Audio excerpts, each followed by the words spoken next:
and parliamentary polls. The voters are peaceable and observing standard operating guidelines of Ministry of Health as well as Electoral Commission's guidelines of going home after casting their vote. Mengo Chisenyi 2 parish is comprised of 10 villages including Kasato, Kakajo, Chiwa, Market View, School View, Lubiri Triangle, Mbiro and Chiganda. UBC TV talked to some of them and these are their expectations. Nzize okulonda Uganda ebere mirembe ekyankezeza wano era nja kulonda bulungi nnyo ate nze nsanyuse nnyo olwaleero ko abantu bali mirembe bulungi nnyo teri kavuyo so that we can enter in new Uganda. I want peace. I want a free Uganda.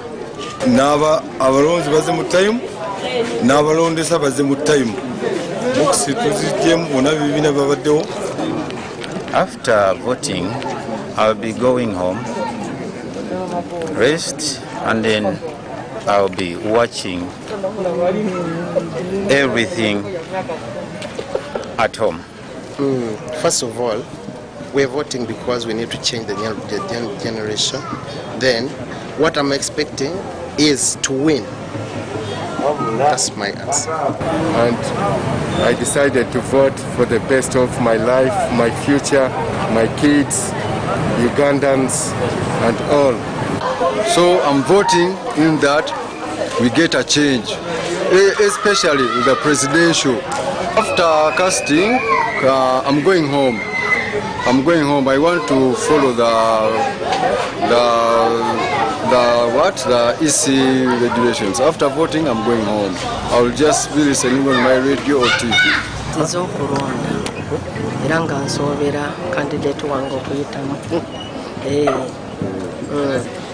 Abantu tulonda bulungi teri ntalo teri kuvumagana teri kusula mawanga fena tuli bana Uganda ngenda kutewaka ebinadikira njabira ba ku TV kano kubeera nga kamazima na bwenkanya era kyensaba nsaba kabeere kamazima na bwenkanya nze nina essuubi muntu gwempadde akululu suubira agenda kuwangula ate nga agenda kuwangulira ddala waggulu nnyo.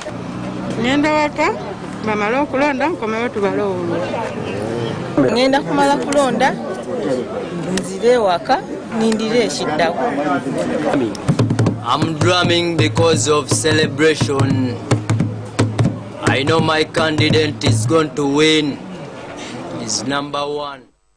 Well, people are choosing to celebrate in different ways. One is drumming, others are actually choosing to abide by the Electoral Commission's guidelines. After voting, they head back home. But we get to look at, out of the 11 candidates for the general elections 2021, Uganda's only female in the 2021 general election, Nancy Kalembe, has maintained her elegance as she turned up in Muyenga to cast her vote.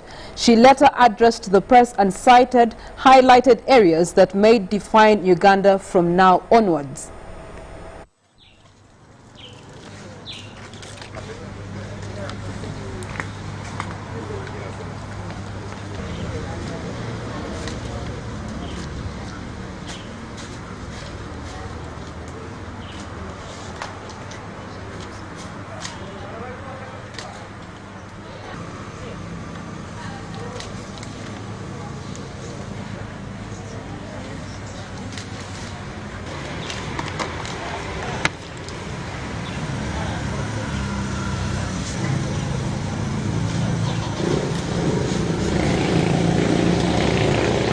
That there are no army men standing all over the polling station, as we had thought would happen. So it is good that there is no intimidation around the polling station.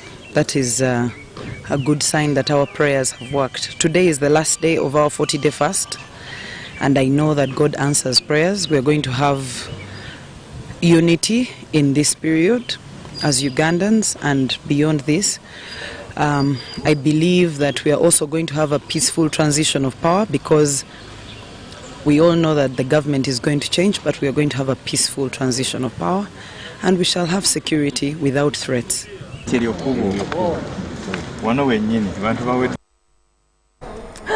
We do thank the lady in there for casting her vote. We also have been reliably informed that General Henry Tumukunde has equally cast his vote. Let's look at the details of this story.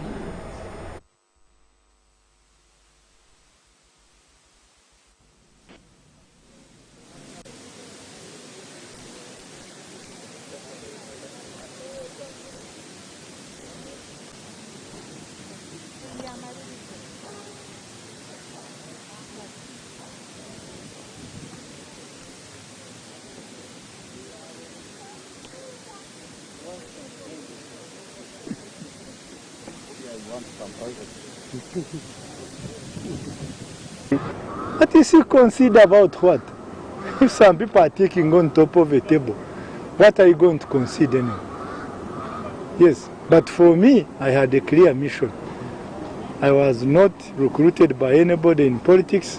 I came to vote, first of all, not to accompany people in wrong, but also, most importantly, to see for myself the nitty-gritties of such things like today. Yes. So how are you in touch with your team since the internet is down? We are just trying to use telephones, and you know, with the telephones you may never see anything vivid, nothing like evidence being transmitted to you. So true and Katonda yarabirira. But you see, we spend so much, we labor so much. We've been doing 60 days of intensive campaigning.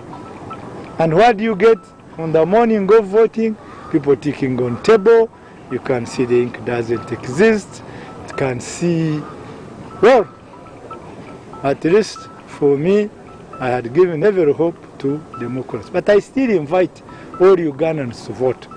Anyone who's registered should vote. It is likely, and it can minimize the possibility of rigging.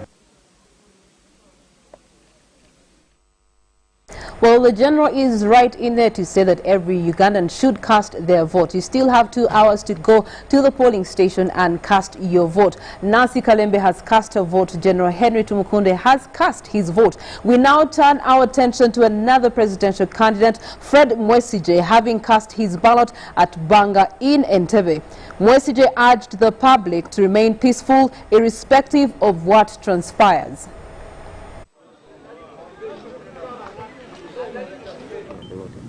All right. I'm Pastor Fred Mwesigye. I'm from voting, and the whole experience began well, and I think it has ended well. I believe where we're heading to, I'm first going to speak, first of all, as a servant of God, then later on I'll speak as a president. So, as a servant of God, I want to tell the Ugandans and the nation of Uganda that something happened on the 5th of January, which I will not speak about right now. But today, on the 14th of January, other people, their journey somehow was ended today, but ours is starting today. And we believe there is something I'm going to speak about that I know some people will understand, those who will need to understand what I'm going to talk about. Yeah, from today on, a new era of God's reign has started, and we're going to start to see the emerging of leaders who fear God in Uganda, because our theme was, or our ideology was, a love based on fear of God. And we believe that leaders who fear God are the only leaders who are going to change this entire nation and the entire continent. So we're going to start to see the emerging of leaders who fear God, and then also we're going to start to see the emerging of citizens who fear God, and also we're going to start to see the emerging of a nation that fears God, and lastly we're going to start to see religious leaders who fear God, not the ones who fear men, but those who fear God. I believe that a time has come so that we have leaders in Uganda and in Africa who have the fear of God in them. This is the only thing that is going to help us build our good manifestos, the things that we've been promising the Ugandans and everything. The issue concerning Uganda is the foundation. Just like I spoke on my nomination day, that having a good manifesto is not an issue. It is a very good thing. No one comes to stand and contest with a very bad manifesto. We all come with good manifestos, but what is the problem? So I spoke, and that's what I've been speaking on my campaign trail, that the issue is the foundation. So once the foundation is changed, and which is having leaders in Uganda that fear God at all levels, that is what is going to change Uganda. That's what is going to help our good manifestos come to pass or be realized. So putting that aside, as a president, this is what I want to tell Uganda, that be courageous and be strong in the Lord. Uganda is safe in the hands of God. Well, in the next 72 hours, some are going to change leadership, some are going to become new leaders in Uganda for the next 5 years. Question is, will the National Unity Platform presidential candidate Robert Kyagulanyi be among those? He cast his vote this morning at Magere Freedom Square polling station in Wakiso district. He earlier addressed journalists at his home in Magere before heading out to cast his vote. We have more of this story.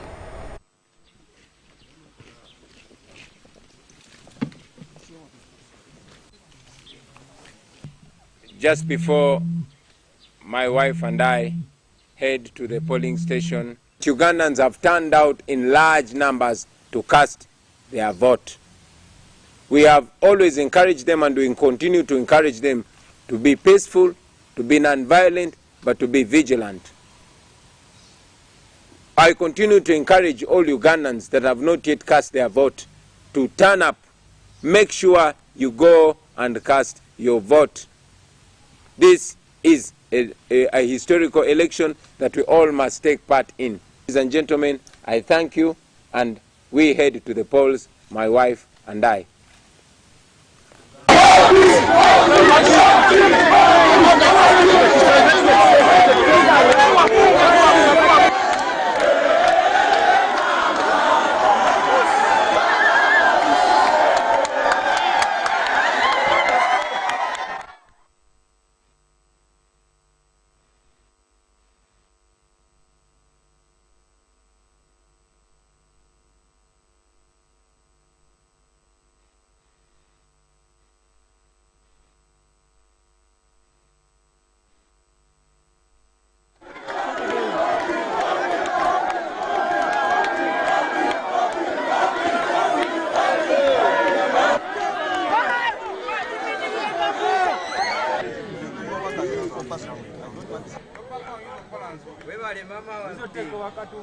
Police officer. Officer, why you now we?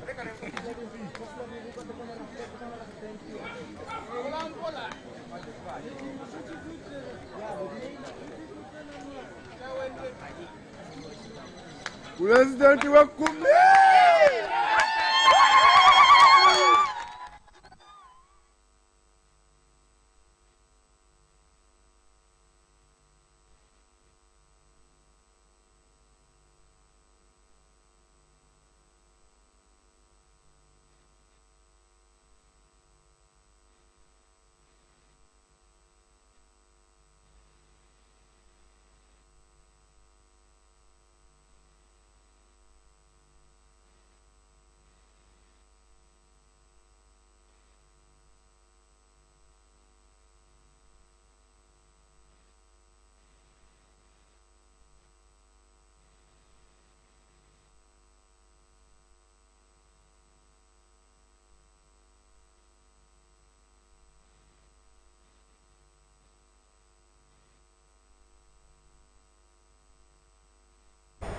Well, we have seen it from a new presidential candidate, Robert Kyagulanyi. However, news coming in, elections in Mwenge North constituency have been cancelled.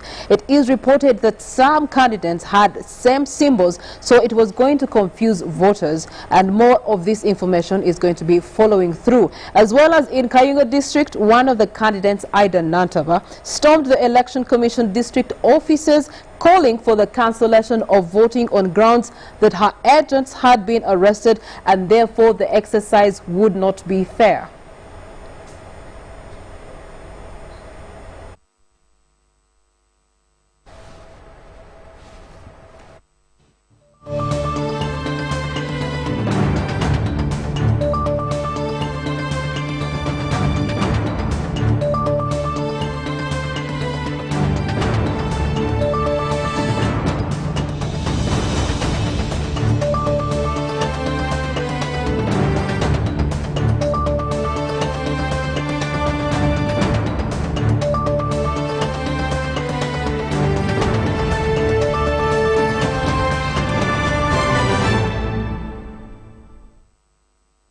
is the Election Hub, and you are watching UBC TV Uganda. On the 14th day of January 2021, Uganda gets to decide yet again who's going to be their leader from the top office in the next 5 years. My name is Priscilla Naloga, and joining me this afternoon is Jagenda Semakura. A good afternoon to you, sir. Well, thank you so much, and a very good afternoon to Priscilla, and a good afternoon to all our viewers out there, and welcome them to the Election Hub today. Number one question, did you use a pen or did you use ink? I voted. This is my I think fourth time, and I never used a pen. I used ink with this, and of course I used this to show that I've actually voted. Okay. Yeah, and 905 has done already. Okay. Where was your polling station, and what was the situation while you were casting your vote? I got my polling station a little earlier. I vote from Mnyonyo, and my polling station is at Mnyonyo Gardens in Salama. That's why I did my voting. I actually voted at exactly 9:05. I was number 6 to actually cast my vote. Of all the so many people who were there. One of the challenges that I actually also got that I hope to talk out to the polling agents and the returning officers was the biometric machine. It's not provided for in the law, and the most important thing there is actually the register. So when I had problems with the machine itself, I had to remind them about the law, the Presidential Elections Act of 2005, and what it actually says. These machines are just enablers, but the most important and crucial thing there is the register. So when they went through the register, my name was in there, gave me the ballot. I helped them on a few technicalities because I got them paralyzed and talk about the machine and stuff like that. And I told them it's actually not the machine that overrides the register, but it is the register that is supreme over the machine. And this is actually what has been happening at all the other polling stations. But when I got there, I actually helped them to understand this, and we had to go on like that. So maybe now the machine is working, but I did vote because I was on the register. Well, I do recommend that in 2016, 2026, you get to be a polling agent so that you can help out with some of these nitty-gritties. Explaining to the voters is actually very crucial. You know, we do have majority of our voters being illiterate of this whole process, and they may feel limited, and as we've seen the stories that we've been sharing here in the past hour, looking at some of the voters claiming that they're choosing not to vote because this machine is not working. So understanding those gimmicks, I think Electoral Commission would have done a better job in voter education. Yes, the Electoral Commission, but it also should be a responsibility of the different political parties and political players.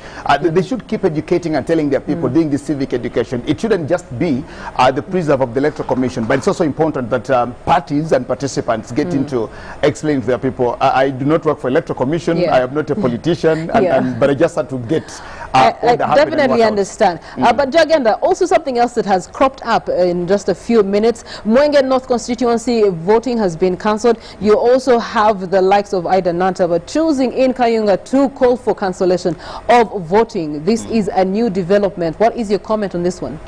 Well, people had actually expected that the election is going to be bloody, it's going to turn out so violent, and it's surprising so many people that so far we've, I think, muzzled it for a couple of hours, and you know, these incidents are not really happening as it is now. It's an unfortunate event that has happened in Mwenge because of the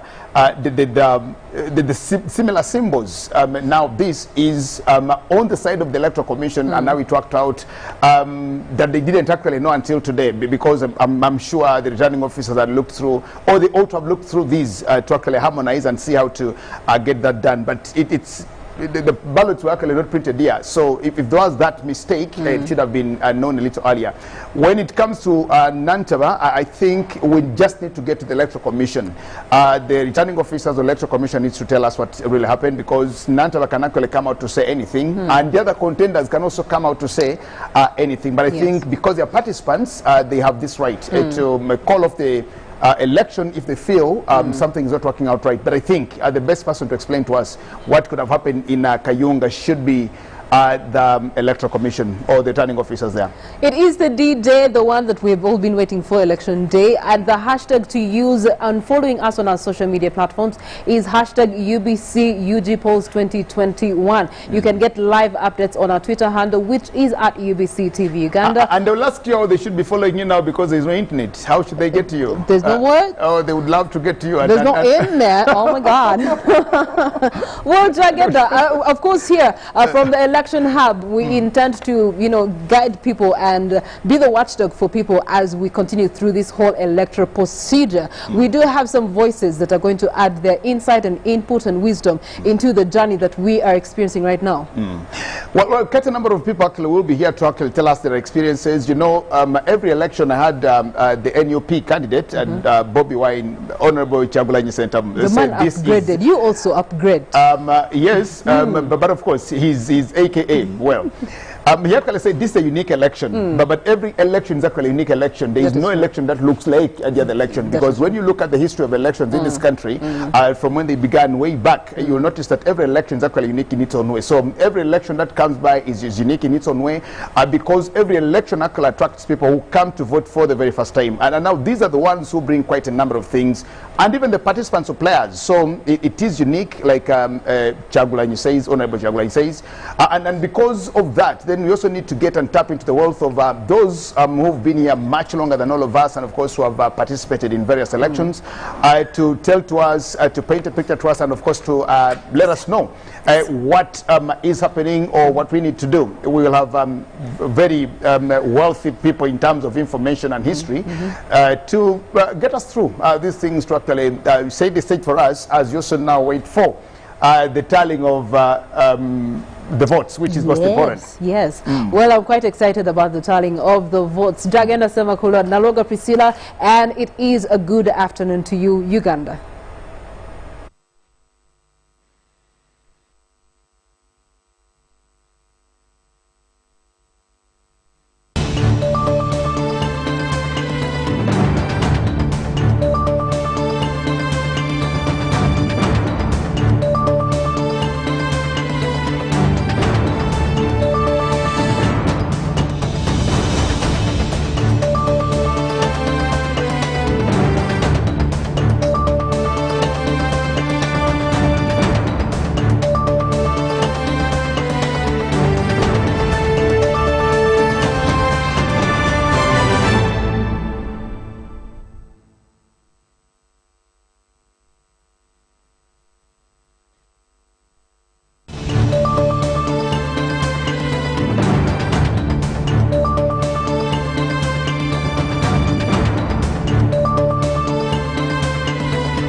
Ministry y'ebyobulimi obulunzi n'obuvubi yetegeezezza bannansi nti oluvannyuma lw'okufa kw'ebyennyanja ku nnyanja Nalubaale ne Kyoga, sampolo zaabyo n'amazzi ku myalo egy'enjawulo byatwalibwa mu laabu n'ebikeberebwa.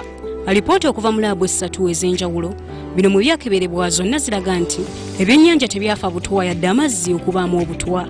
Bannansi nabwe kityo baweebwa amagezi ebyennyanja ebifu babiziike, era Ministry y'ebyobuvubi bakakasa bannansi nti ebyennyanja ebivubwa si bya bulabe. Enjoy great value from Airtel with the all-new My Pakalast combo offers. We have customized especially for you the best deals on minutes, data, and SMS with our 3-in-1 My Pakalast combo to give you the best value as you stay in touch with friends and family. To activate My Pakalast voice combo, dial *100*2*1# to get started. Airtel, the smartphone network.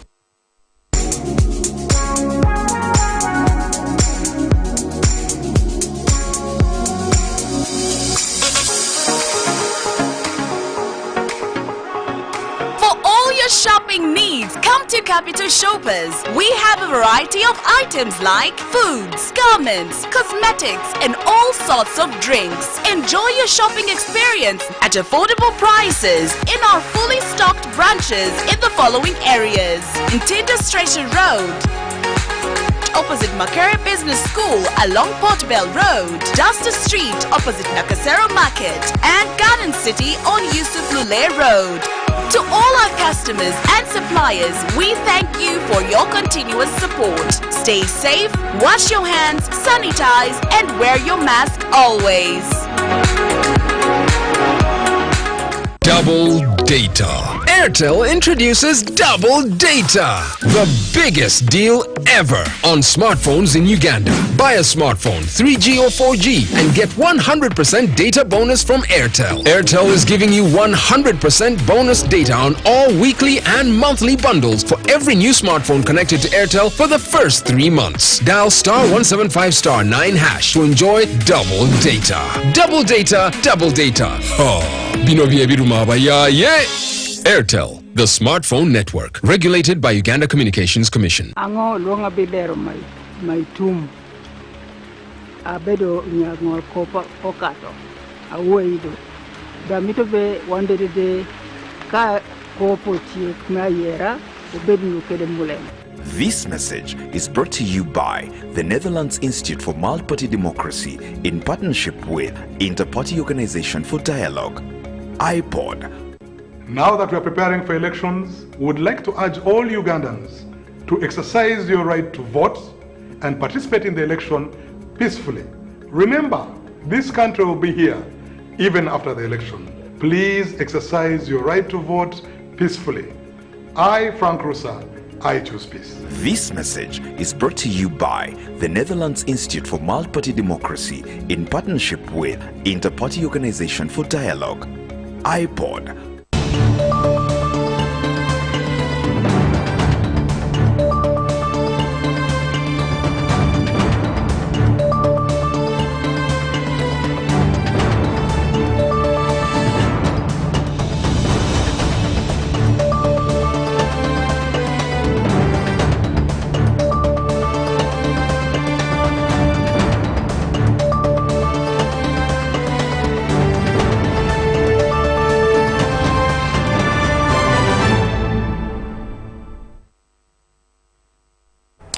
Well, a very good afternoon. Thank you so much for joining us once again from when we began. Welcome to the Election Hub here on UBC TV, where we are today as Uganda gets into the polls.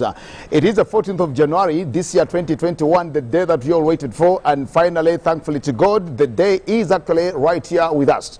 Now, it's very clumsy in terms of the weather. And there are places in the country where it has actually rained. But that is not stopping people from getting out in big numbers to go and do the voting. Now, welcome to UBC TV, Election Hub. We are with you from this day until when everything will be done finally. Now, we'll not stop somewhere and tell you to go and rest until it is all over. Now, welcome and thank you so much for joining us. Joining me in studios here today is Professor Mwambusha Ndebesa. You are very welcome, Professor Ndebesa. Thank you and good afternoon, viewers and listeners. Thank you for joining me. And here is where we are, Professor Ndebesa. I did vote from Munyonyo, where I actually do the voting from. I do not know whether you have voted. I just want to know from you whether you've done your civic duty. My civic duty is to talk. Not to vote? I'm a registered voter. I have the verification slip, but I did not believe that we should have had an election under COVID-19.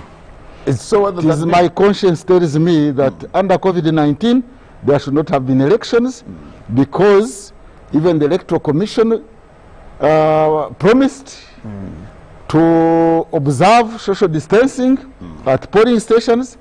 I've just been in this city today. I've passed through about 5 or 6 polling stations. None was observing social distancing. Okay. So that shows that it was a mistake to hold elections under COVID-19. Okay, that's very good, Professor Ndebesa. Now, talking about social distancing, yes, from where I also did the voting, I didn't notice social distancing. That was far from I noticed people had masks on, but no social distancing. Where I did the voting, there was water to wash our hands, there was a sanitizer, and everybody had a mask on them, but there was no social distancing. So yes. I'll agree with you on that. When was the first time you participated in an election where you personally went and did the voting? 1980. You did voting? Yes. You did vote? Yes. Where did you vote from? From Ntungamo. You did vote? Yes. What do you remember from that election to what is happening today? What I remember is that there are similarities and differences. There is continuity and change. What has continued is that during elections there is tension, and there is polarization, and there is unfairness. These have continued up to date. What has changed basically is that at that time the ballot boxes, there were many ballot boxes. There were multiple ballot boxes for every party. For every party. Every party had a ballot box. And I think there were 4. There were 3 in our area since there was no CP. It was UPC, DP, and UPM. Another difference is that in 1980, there was no use of money. There was no vote purchasing. In this electoral exercise, I was actually up country just last week, and I saw people literally paying money. And whenever you would just jokingly question some of these practices, people would say, we are facilitating people who have come. Now, in an election exercise, or elections should be citizen-owned. And for citizens to own it, they should pay for their transport, even their lunch. They should be seen to sacrifice and participate in an election. But for this election, for somebody to come from above and just give money, the citizens will look at it as candidates' business, not our business, and therefore they will not hold those in power accountable, democratically accountable. That is the difference I saw. In 1980, where they were not being bought, did they hold their leaders accountable? Did the citizens have the powers to hold their leaders accountable, even when they voted for the parties as they want, and there was nobody who was paid to actually do the voting? Was there accountability? I am saying essentially that is what should have been done. But anyway, those who were not held accountable, who refused to be held accountable, the citizens went to the bush and held them accountable. Okay, so that was the accountability. Yes. That they did on that part. Yeah, you know, people got angry that something that they participated in was flouted. So citizens must demand for their rights, including human rights and voting rights. Okay. What is not correct in our democratic system here now, or what is not in almost in the whole of Africa, is that supply has exceeded demand, if we can use economics terms. Supply in the sense that the state has been statized. The state has been taken over by political leaders, and citizens are more or less spectators.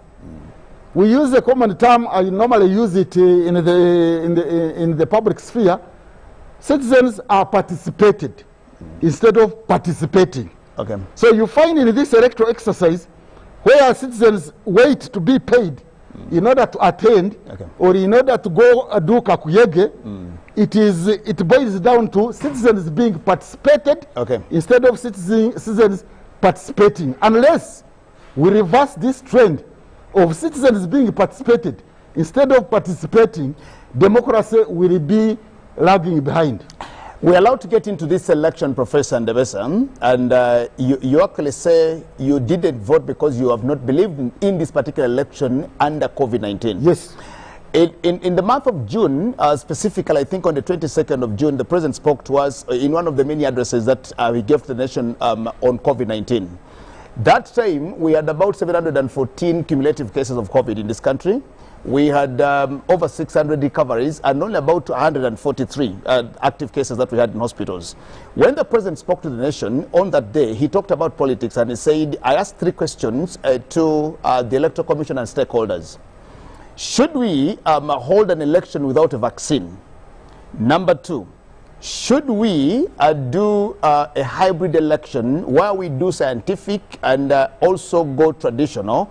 Or should we cancel the election and defer it to some other time? And he says the stakeholders and the Electoral Commission chose to go scientific. They chose the hybrid option. And so we opted to go for that. Now there was time, I think, to see what to do. According to you, Professor, what would have been the alternative, or what were the solutions therefore if we had not gone into an election which is a hybrid? Let me first take you a little bit back before June. The president had mentioned, had said at such a conference, at such a public address, national address, when he was asked about holding elections, and he did say that it is madness, it would be madness to hold elections under COVID-19.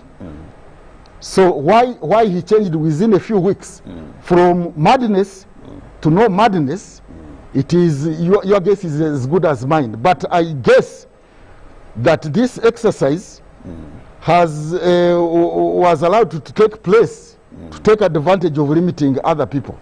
What would have taken place?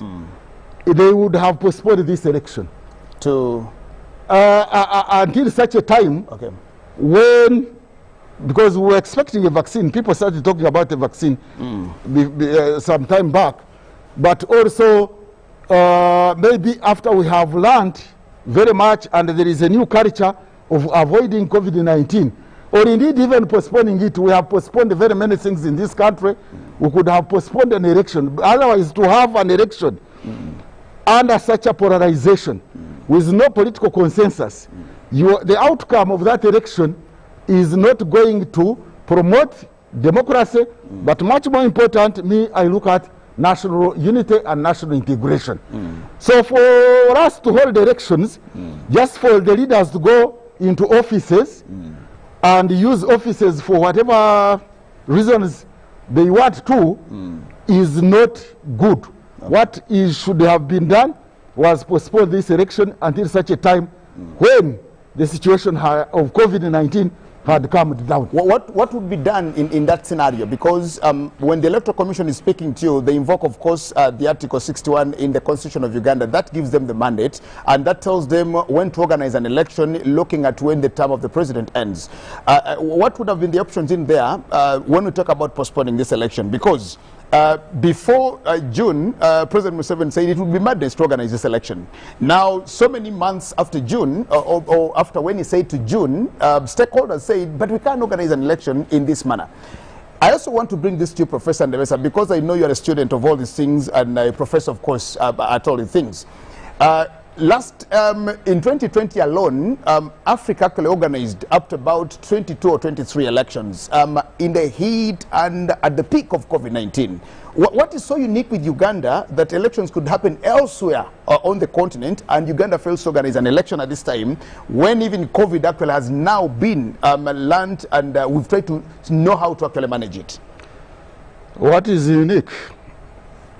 What is unique is that those who have held the elections have had a surge in COVID-19 infections. You go to Burundi and see what is happening now. They have even closed borders because of the surge of COVID-19, which even killed the president, who had not actually handed over power. And actually his predecessor has also been killed by COVID-19. Not that he could not be killed by COVID-19 even when there were no elections. It is not true that all African countries have held elections. There are very many African countries and Western countries that have postponed elections. Ethiopia has postponed. I think even the process of Kenya has been delayed. So there are some other African countries that have delayed or postponed holding of these elections. Mind you, it's not only about spread of COVID-19 or coronavirus. It is also about resources.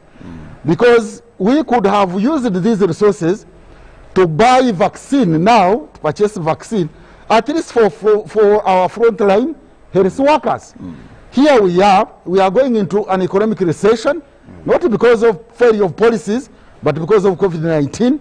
So a least developed country, an LDC, should not have dared to hold an election.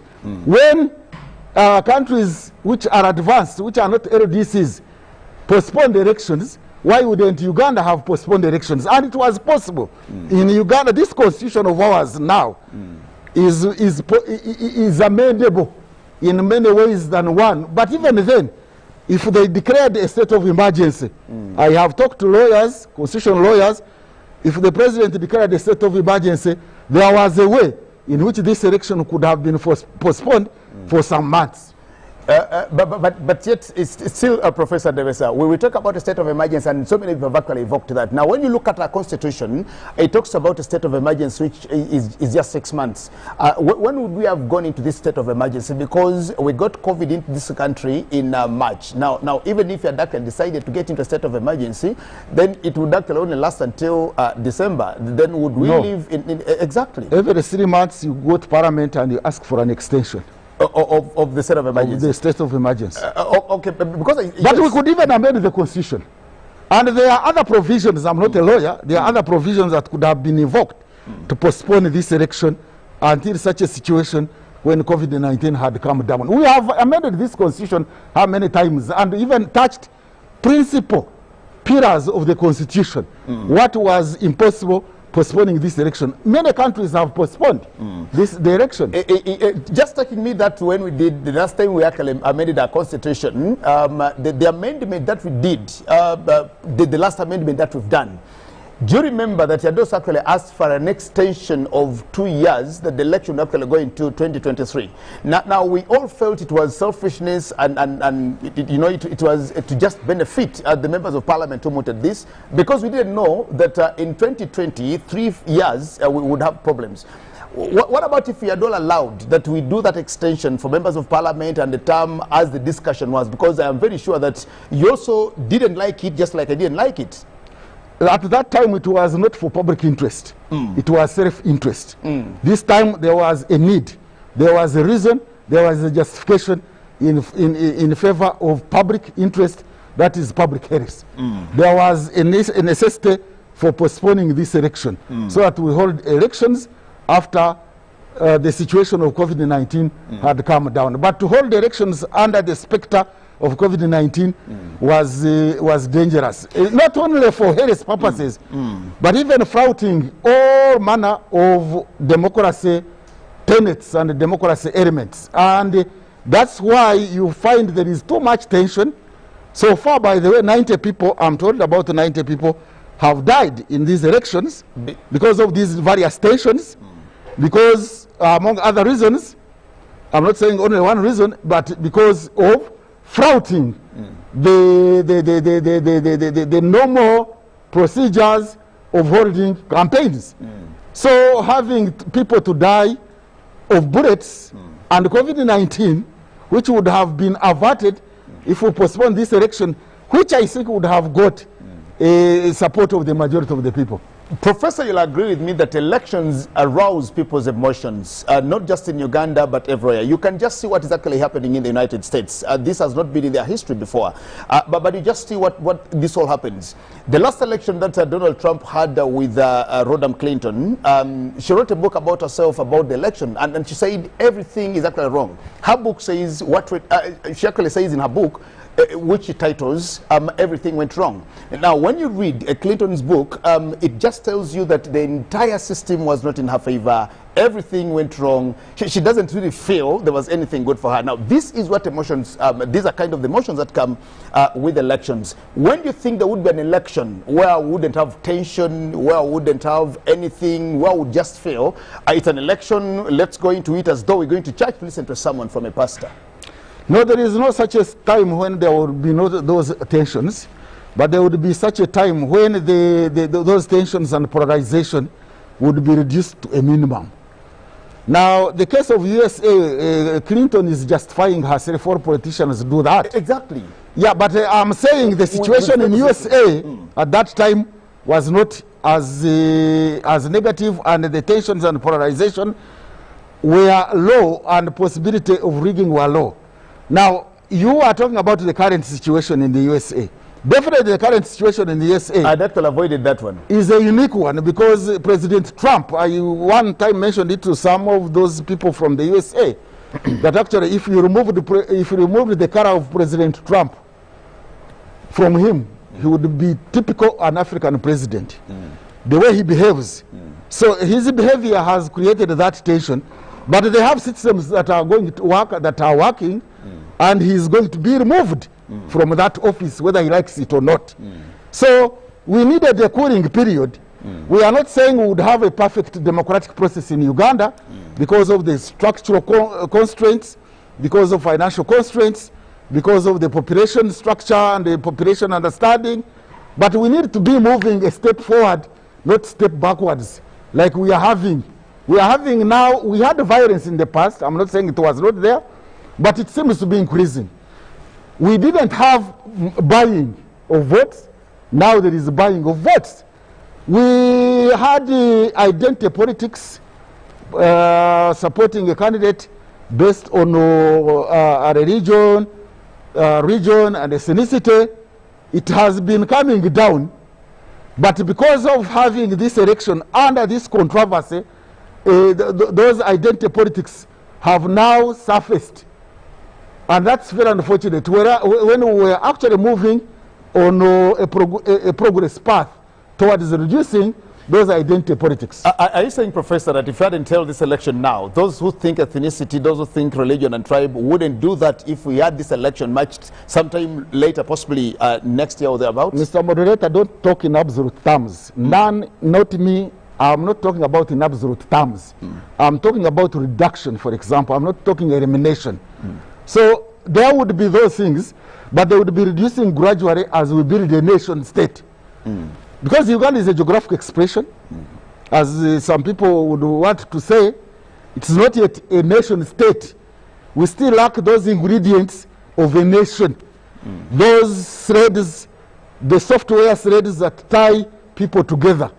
We need to be sensitive about our politics so that gradually we build nations. All nations have been built along those lines. I've heard people even say the colonialists came and forced us together or something like that. But all nations have been built using force. But gradually, people come to accept each other and reduce tensions, not eliminate, and reduce polarization, not eliminate. So I was not talking in absolute terms. But it seems for you, you want to use absolute terms. Because this one is going to be there, this is not going, to be, not go the other way around. We are human beings. We are not just like if you go into a laboratory and you manipulate chemicals which don't think. Human beings can always change course, but that doesn't mean that we should not build a nation state. But we cannot build a nation state based on manipulation and double standards. Professor Ndebesa, we are discussing a continent or a country that is on the continent that is just about 60 years of independence when you look at all of us here. And it doesn't seem to you, especially now, the political scientists of this continent, that we are actually making any strides or going forward. I now just want to know, what is a model democracy in Africa, for example, that we would look to? Because we never get into such discussions, then we delve into the United States and do all the things, look at Germany and stuff like that. But which is a model, because what we even have that you and me teach the people is a copycat thing. It's a copy and paste stuff, which is a mode of democracy, even on the continent that would actually benchmark. First of all, I didn't benchmark USA. It is you who benchmarked it. So I wouldn't say that USA is necessarily a model, but it is a developed, a functioning democracy. If you want a democracy or a country that was molded out of different ethnic groups, if you want, or racial groups, but it also still has problems. But they did respect their constitution, and the constitution helped them build a nation state. But we don't have to have a model outside Africa. We could have models in Africa. I'm going to talk in generalities. It does appear to me that West Africa and Southern Africa are ahead of East Africa and the Horn of Africa. In generality? In general terms. Because West Africa seems to be more on the democratic path and nation building, and so is Southern Africa. For example, South Africa as a republic which started a few years ago and had those racial tensions seems to be more on the democratic path than most countries in East Africa. They have had to change presidents without very many incidents. Even Namibia, which started not long ago, is doing very well. Botswana, you could say, is a small country, but is doing very well because some small countries elsewhere also have had problems. By and large, the odd man out in Southern Africa is Zimbabwe and maybe Madagascar. but mainly Zimbabwe. So they are doing very well. So is West Africa showing signs of progress. Ghana is doing very well. Senegal is doing very well. That doesn't mean that they don't have also democratic governance challenges. East Africa, the whole of Africa, and Central Africa seem to be lagging behind. What's the problem?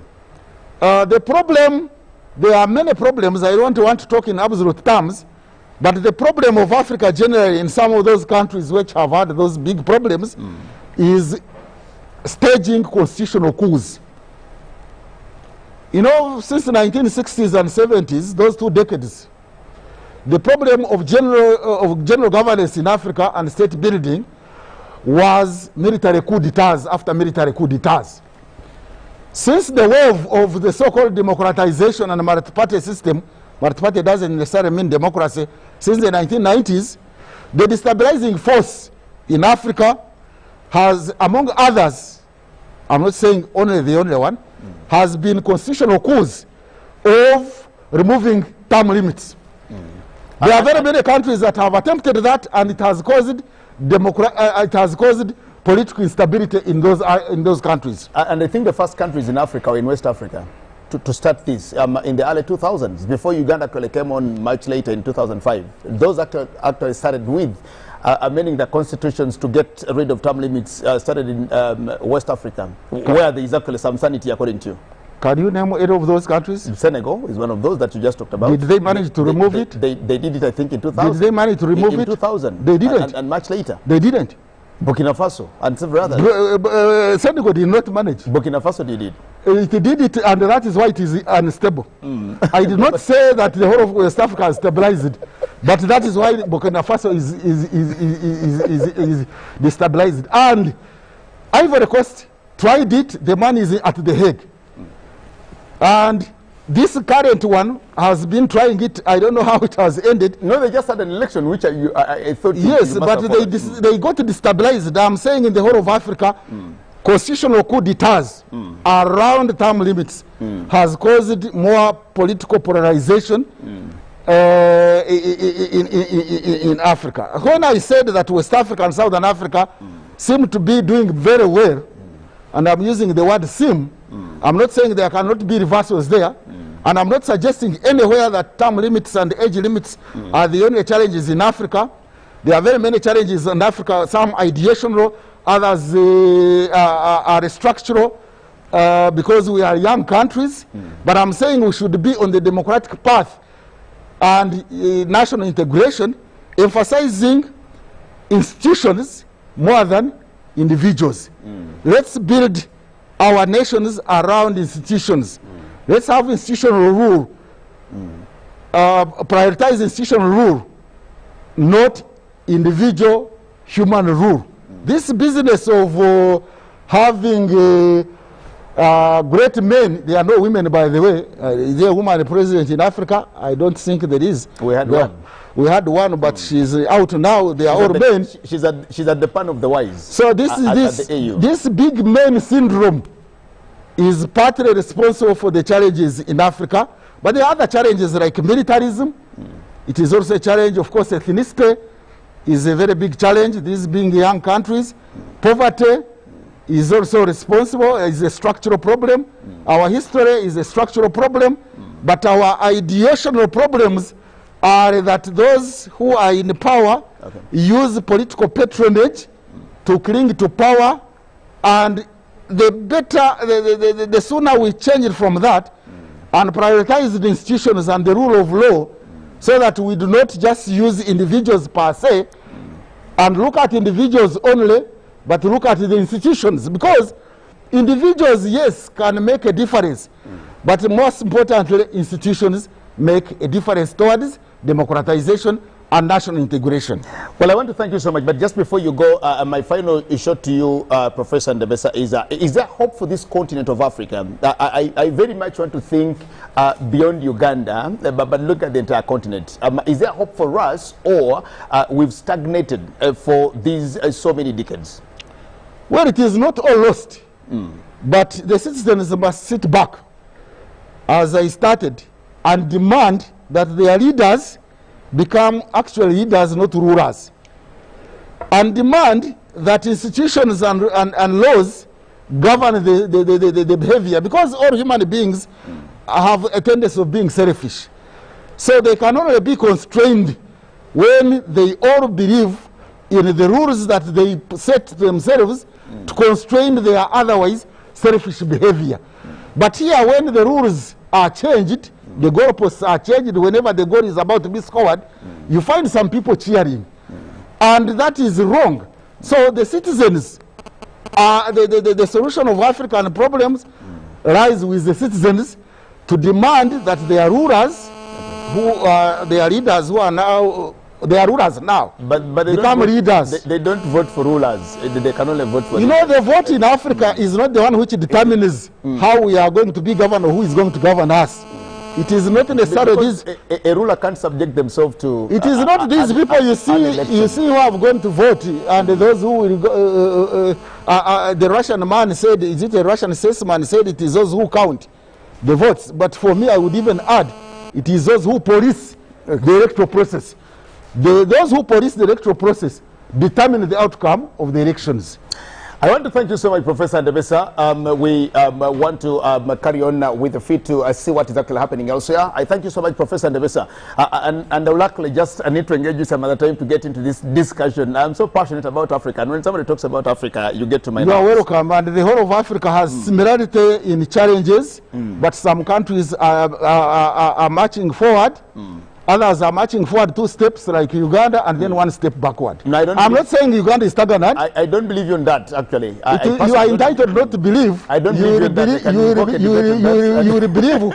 You will believe when you will find this country going back at where it was. Maybe I will believe then, but as for now, I don't believe. Like electoral violence, we started with electoral violence in 61. Are we having electoral violence or we are not having it? But I will not believe you on that because there are circumstances that we need to get to, and of course there are countries that. But have you admitted? Have you accepted that there was electoral violence in 61 and there is electoral violence today? There are countries that you and I have actually praised and talked so about, what is it and they've actually not even gone. What is it has fundamentally changed from 1961? No, so many things have fundamentally happened. Tell me one. I am very young, Professor Ndebesa. You can read. You don't have to have been there. I was not there in 61. That's what I'm saying. I was not there in 61. I am very young to actually know these things, and I actually know them, Professor Ndebesa. You can read them. I thank you so much for. Thank you for inviting me. Thank you for listening.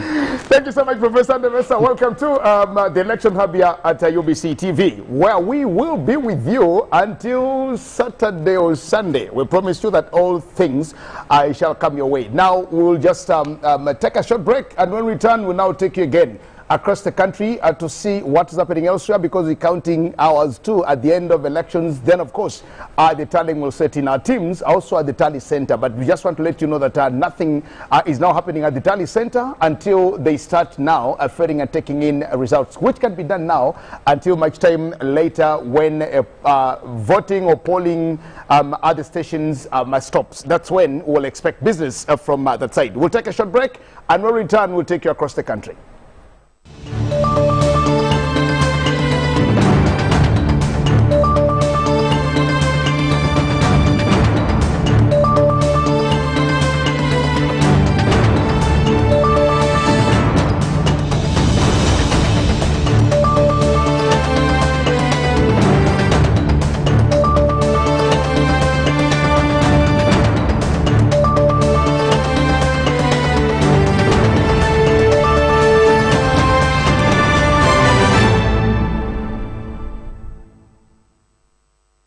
A human rights defender is anyone working to promote and protect human rights in a non-violent manner. This often exposes them to risk. Are you a woman human rights defender, a journalist, legal professional, youth and/or person with a disability engaged in defending the rights of others, and your right has been violated or abused in the process, or you have encountered someone defending people's rights whose rights have been violated? Contact the National Coalition of Human Rights Defenders Uganda on toll-free line 0800 100 250. Or helpline 0778 576 852.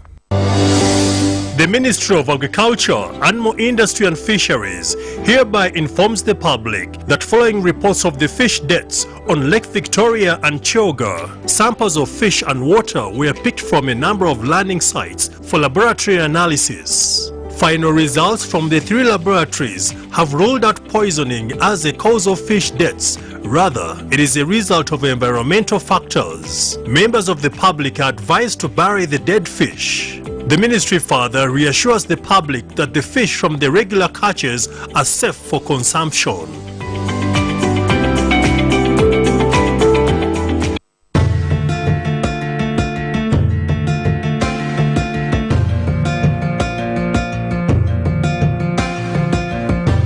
My fellow Ugandans, I am Professor Maggie Chigozi. I am here to congratulate you on having gone through 2020. It wasn't easy. To wish you success in fighting COVID-19. But even more urgently than that, at the moment, starting on the 14th to the end of the month, we are going into elections 2021. I want to encourage you peacefully, go and choose the leader that you prefer at all levels. Choose the leader you prefer, then go home and await the results. Let us trust our parties, our agents, and the Electoral Commission to do its part in giving us the right results. After that, let us stay peacefully together. We are Ugandans. Let us build our country and go forward together. Let us not have chaos. I, as an individual, was a refugee in Kenya. I was a refugee in Zambia, and I would hate to see my fellow Ugandan as a refugee. We have 1.4 million refugees in the various refugee camps in Uganda. I do not want to see any of you having to undergo such a challenge. Let us be peaceful. I wish you to have a peaceful, successful vote, and let us move our country forward.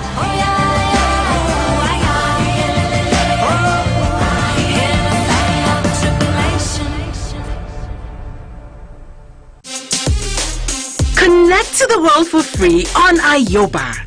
Chat with friends for free. Play games all day for free. Jam to Ziki for free. You can also send money through Ayoba. Absolutely no MBs needed.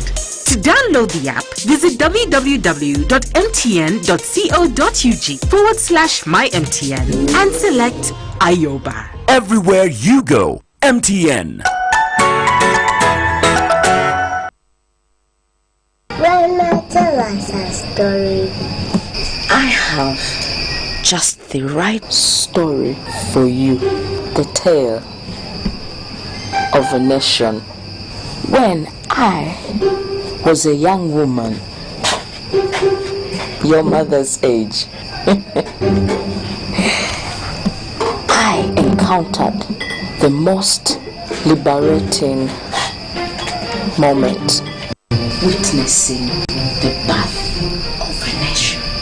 As I stood looking above at the hung symbol of our liberty, I shed a tear. Were you sad? No. They were tears of joy. Enjoying our baby nation didn't take too many sunsets. Like any child learning to crawl with its newfound freedom of movement, many a thing went wrong. Abuse was inevitable, instability took course. Our newfound freedom seemed like a burden, and we wished for the better old days when we should have been looking forward. You're telling that story again. But it's such a sad story. Here is the twist to the story. We had lost all hope to ever walk, and then the sun rose. This time with a warmth that prophesied change. What kind? Our nation stood on its wobbly feet and began to take steps of growth. It soon began to run. Unimaginable growth and development happened our nation, a fully grown man, we have become a proud nation with lots of food. That was a captivating story. It doesn't stop there. It's time for bed.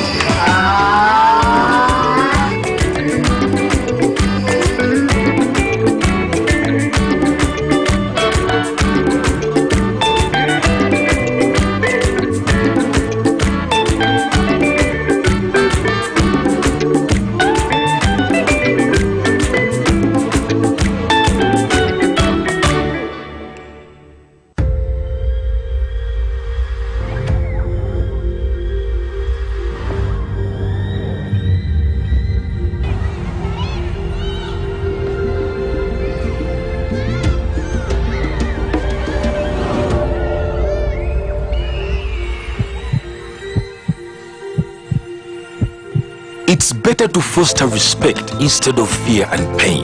Cause a good school equals a better life. Raising voices. Africa's biggest musical event is back. It's the MTV Africa Music Awards Kampala 2021. Hosted by Uganda, the Pearl of Africa.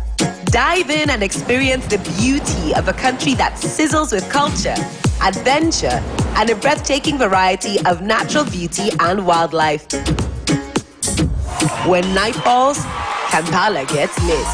Celebrated as a city that never really sleeps, this is Africa at its best. Welcome to Uganda, the Pearl of Africa, and the home of the Mamas 2021.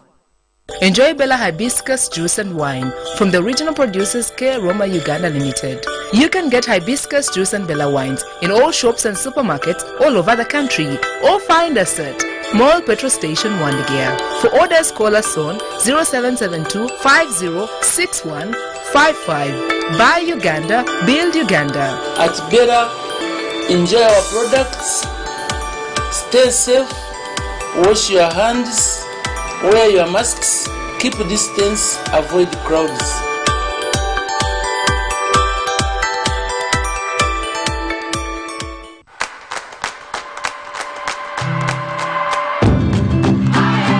Good morning, Uganda. Today is a great day to make someone's day. A wonderful day to rewrite the future.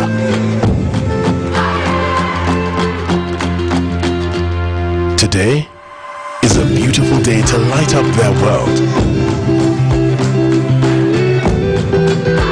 A marvelous day to make a brand new start. The perfect day to make the world smaller.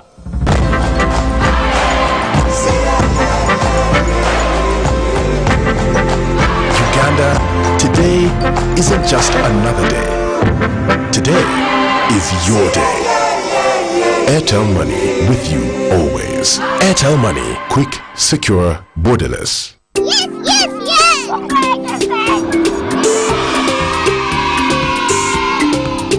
Dear children, this is Aunt Jovit again.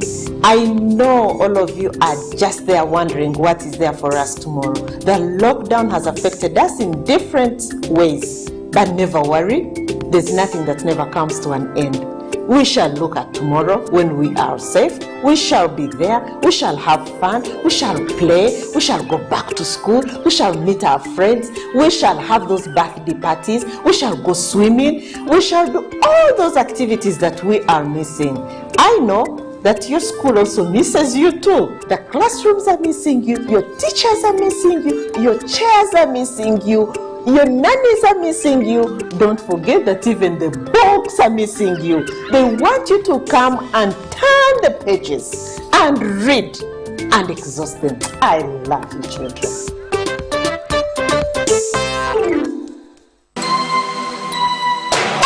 Head of COVID-19, well, I'm Captain Curry Crusher, and no jam gets past me. Let's fight the disease together. We don't need capes, we got our masks, protecting others. That's our superpower. Let's grab the sanitizer because we've grown wiser. Killing germs. Let's wash our hands with soap soap and clean running water. Yeah. Only 30 seconds to save the world. Staying safe. That's our superpower. Let's defeat the bad germs and keep our distance. Fighting COVID-19. Hey, hey, that's our superpower. Be a good example. Be the hero. Keep a distance of at least 2 meters from others. Wash your hands with soap and clean running water. Wear your mask properly over your mouth and nose when you go out to prevent COVID-19. This message is brought to you by the Ministry of Health with support from UNICEF and the World Health Organization. Yes! Enjoy great value from Airtel with the all-new My Pakalast combo offers. We have customized especially for you the best deals on minutes, data, and SMS with our 3-in-1 My Pakalast combo to give you the best value as you stay in touch with friends and family. To activate My Pakalast voice combo, dial *100*2*1# to get started. Airtel, the smartphone network.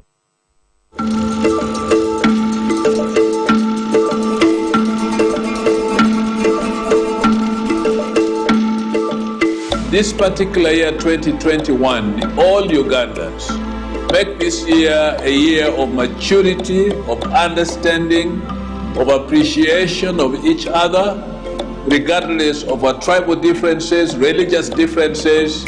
We are Ugandans. We choose to live together, and we sow the seeds of peace wherever we go. And so let's think about the nation of Uganda more than our personal interests. Do you love Uganda? If you do, love your neighbor. Shall we give peace a chance in this election and after election? Let's have the idea to hold Uganda as a nation. This is our land. And may you be careful about people who will pay you money for votes.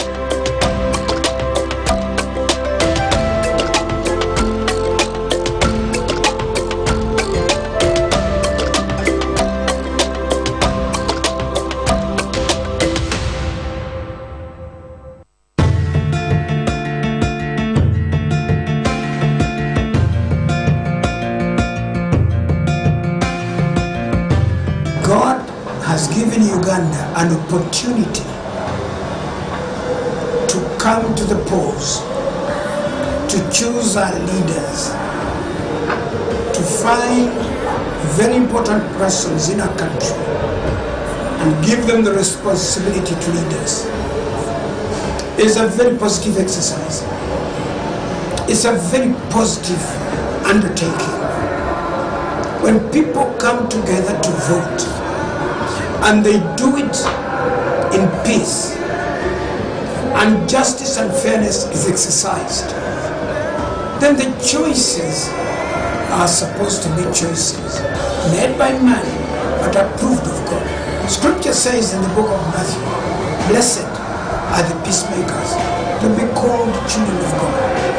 Would you now venture into that and become a child of God, a man and a woman of peace?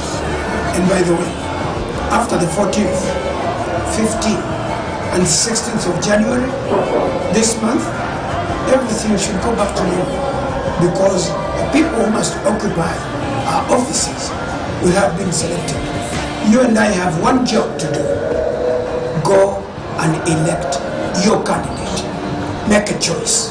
Find somebody who is an ally. Find somebody who will help you. Somebody who will push your agenda. Somebody who will help you go where you want to go. That's the person you should choose. Don't be taken over by people who don't know what they're doing. Make a choice, a personal choice. Pick the right person, thumb the right person. After that, sit back and relax. When you make a good choice, God will honor it. God bless you.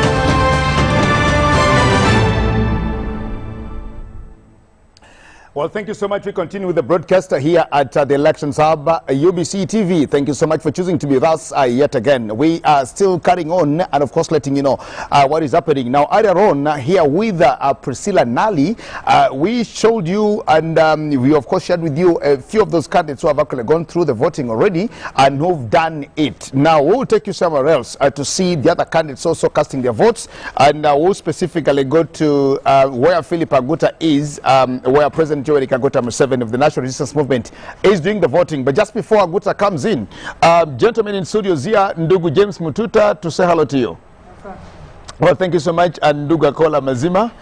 Yes, good afternoon, and I wish you a good time as we are voting our next leaders. Okay, well, you were here before for Kiswahili. Okay, thank you so much. Now, let's first go to where Philip Aguta is.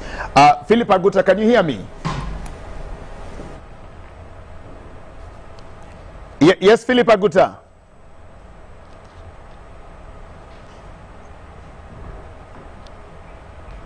Oh, okay. Well, we're just trying to get the connection to where Philip Aguta is.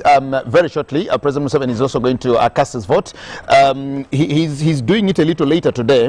He normally does it by before this time. But we just told that it actually rained in his home district. It rained in Entebbe. I have a voter in the house who told me in Entebbe it was terrible. We hear 905 has done with the voting. But of course, here is where we are. Nancy Kalembe voted, not from Iganga, but from Muyenga. What do you have to say about that, Ndugu Akol? Muyenga in Kampala. Well, of course, it is her choice, her right to register anywhere and vote from anywhere. But I think in this particular exercise, you need to really associate with your people. You need to vote from there. But also that, you know, it reminds me of the election in Congo, where Kabila, Tshisekedi, and Martin Fayulu voted from the same polling station. So, whereas one would have expected that maybe Tshisekedi would have voted from Lubumbashi, but you know, they are the same polling station. So, I think she would have really voted home. Okay.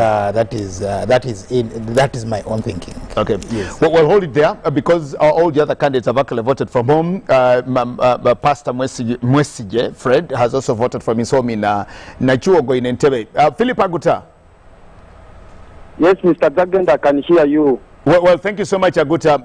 Good afternoon. Where are you? Tell us where you are and what is actually happening right now where you are stationed.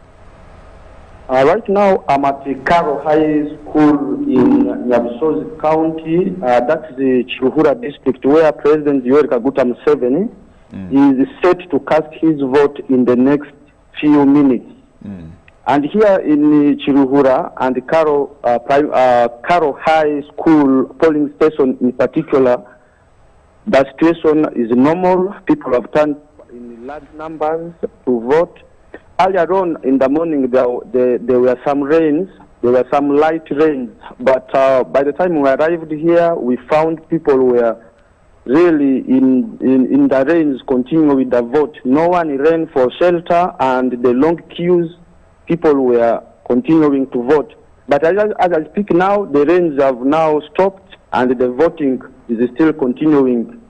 For the times I've been here, I have seen all categories of people coming to vote, even those who are brought in by their supported by their family friends, especially the old people, the young and women, the men. Everyone here, the turnout is high. What time did the voting materials arrive at the polling station where you are, and maybe the other places in Kiruhura where you've managed to visit and be before? I came in the morning. By the time I arrived here was about 7:30. I already found people who are already voting. That means the voting materials arrived here in time.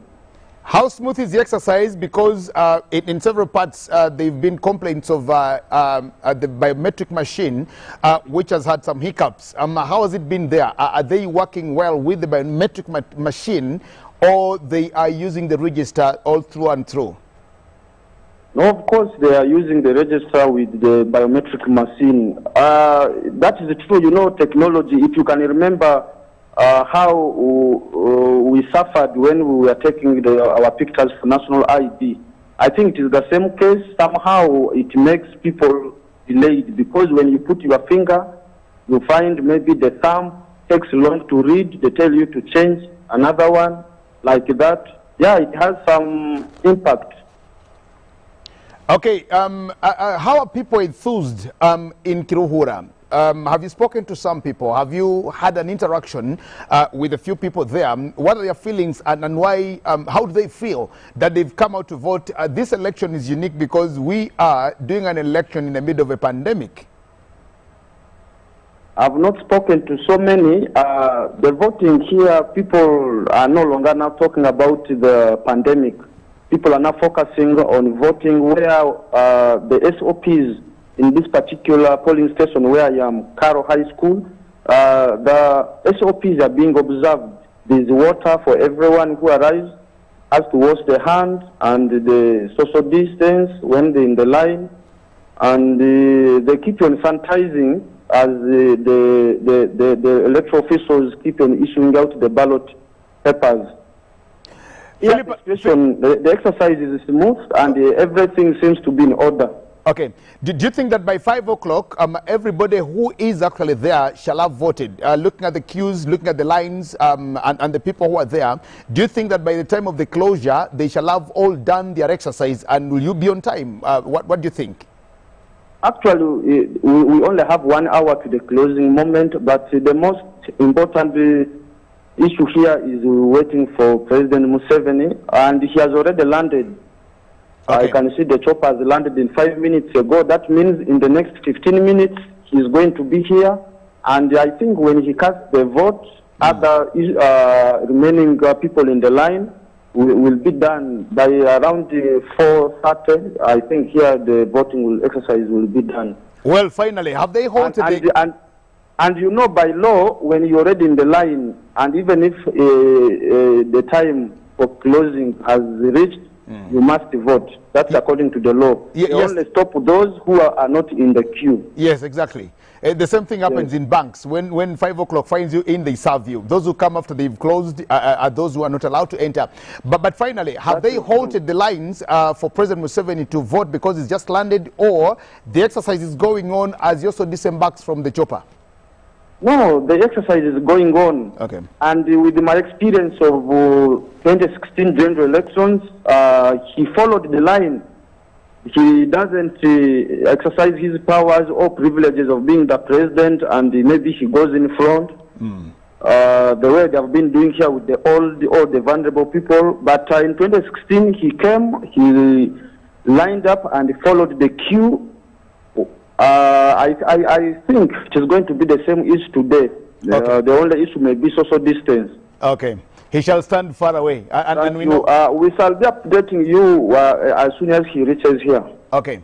Well, thank you so much, Philip Aguta. We will still come back to you when you are ready with any more updates. But we thank you so much, and we wish you all the best in Karo, in Kiruhura district. And of course, I think this is indeed very good. All the times that I've also seen President Museveni go to the polls, he actually queues. I saw President Dr. John Joseph Pombe Magufuli do the same. I saw Bernard Membe do the same in Tanzania, and the others. I didn't see Robert Chagulanyi queuing when he went to his polling station at Freedom. What does that mean? Because we just played the videos here where, you know, he overtook everybody and there was that euphoria. Would he have done anything better than that? I just didn't see him queue. I actually thought he would queue behind those so many people, but they didn't allow him to do that because, of course, he's the Mgole of the day. Oh, you know, there is always that, especially when people want to feel, and I guess it was not, he didn't feel the entitlement, but those who were there felt that he was privileged. They gave him the privilege to do that. But of course, there is, for political reasons, there's a reason as to why one decides to queue the line, because it is like, look, we at that material point, everyone is the same. Until that vote that will bring you ahead of the line, we are all the same. But sometimes people will say, you know, the Ugandans are known for being mannerly, they will say someone is important, let them. But I think it is not, for me, if I were him, I would still go and line until you would insist, exactly. Let me go through the queue. Yeah, let me follow the queue like President Museveni does. But also at the same time, you are talking about something which Kalemba voting from Muyenga. I think there is need to look at that particular aspect, especially in law. Because we have had cases where a person, because in law, that one is allowed you, as long as you're a registered voter from anywhere, you can come and you can vote from where you are, even when you're not being voted. I mean, voting for yourself from your constituency. But that is a bit risky. Why? Again, there is, you know, if you go to the constituency now and you don't have a house, a home there, you'll not be allowed to participate in the elections there until you have to confirm that you are actually a resident of that place. So I think yes, it should go from having a home into having a name. Other than that, I can fly from anywhere, get in, represent the people somewhere, exactly, who you do not live with, who, who are not your acquaintances. So to me, that is an anomaly. It may not be a big problem today, but in the future it will be a problem, where you have a person who is not a member of that community, but is coming to wants to come and represent that community. So it will, in all fairness, belong there. Be there, be part of them and be them, then you can be able to represent. Okay, one of the reasons she gave was that she had to vote here, then again move to go to, because she didn't want to leave certain things behind and done or stuff like that, then go to the constituency. Because I want, how does it feel if you are voting from this particular polling station and one of the candidates actually voting with you?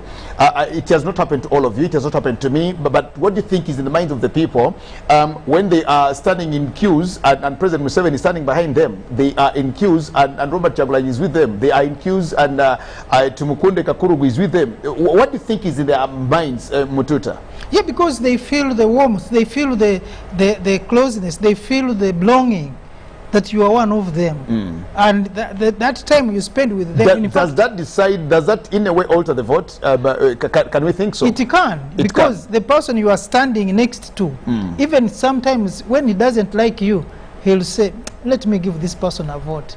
Because maybe along that time as you go, you could also even talk to someone, say, I'm a candidate, look, and you never know, a vote can be earned there. But now that you are not one of them and you are voting from somewhere, it is then coming after you have voted, it doesn't, to me, look smart. Okay. Your comment on that, Ndugu, I call before I bring you on another one. Well, we must say that we've seen candidates, definitely in other countries, maybe voting from the city, who are presidential candidates, because she's not a parliamentary candidate. But all fairness is that actually she would, because she has a name actually back in the village, the father's name, then she would have associated with actually the people, because it's a charity begins at home. Yes, so we wanted to say that, because you see most of the candidates here have actually voted from, you see President Yoweri Museveni going back to Chiruhura, you see Tumukunde in Rukunjiri, Mugisha Muntu, in Ntungamu. So I don't know, with Chagulanyi, because between Chadondo East and Gomba, we don't know where maybe he decides to vote in. He voted in Chadondo East because he's actually the sitting member of parliament. So that one is understandable.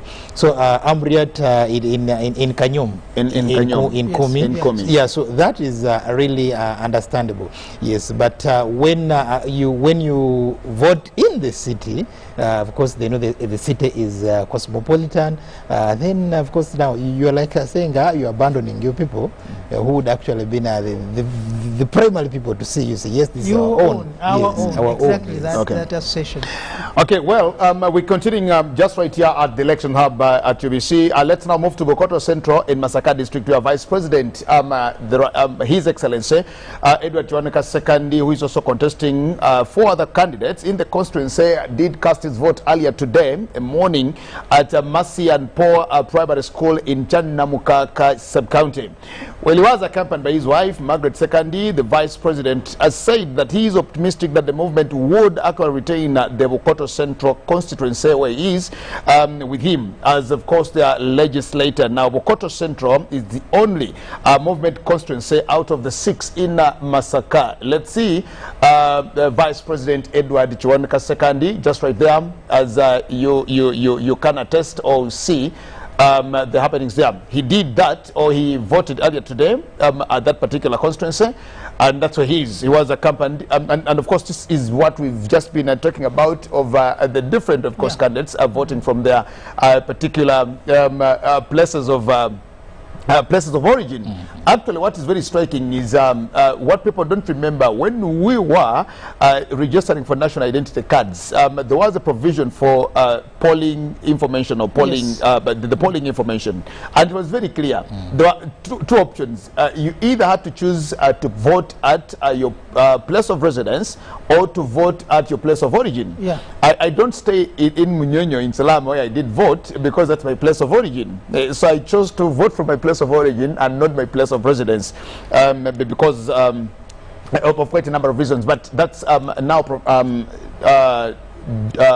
Honorable Sekandi, His Excellency, the Vice President, who did vote earlier today, and just like you can see, he's done his civic duty. He's given the vote to himself. At least, yes, he knows that he's done what he's actually asked the others to do for him. And we will very shortly hear or listen to him, and we hear from him and what he had to say earlier on today. Ndugu Mtuta, he's voted. What do you have to say about him? At least you have a comment to say. Yeah, of course. So one thing that is clear that out of the 6 constituencies, it is only Bukoto Central where the movement has a constituency. The rest are either DP or independent or something like that. And he's voting from a rural area also, like we said, he gives a message. Yes, because you may be a national leader, but you belong somewhere. There are people who own you as their own, even before you go to the rest of the country. So for him, he has Chanamkaka where he's born, I mean where he belongs and where he votes from. So I think it's a smaller thing for now, but I know it has also been an issue, especially during campaigns, where people are saying, where do you come? And actually in Bukoto where he's voting, there's also a candidate, 1 or 2 who are not voters in that constituency. They are not voters in the constituency, but also candidates in that constituency. So these are some of the issues that come up, especially during campaigns. But look, you don't belong to us. You are not one of us. So I think in the future, like a house, a mandatory home, the membership of who are registered as a voter should be mandatory. Okay, let's listen to the Vice President after casting his vote.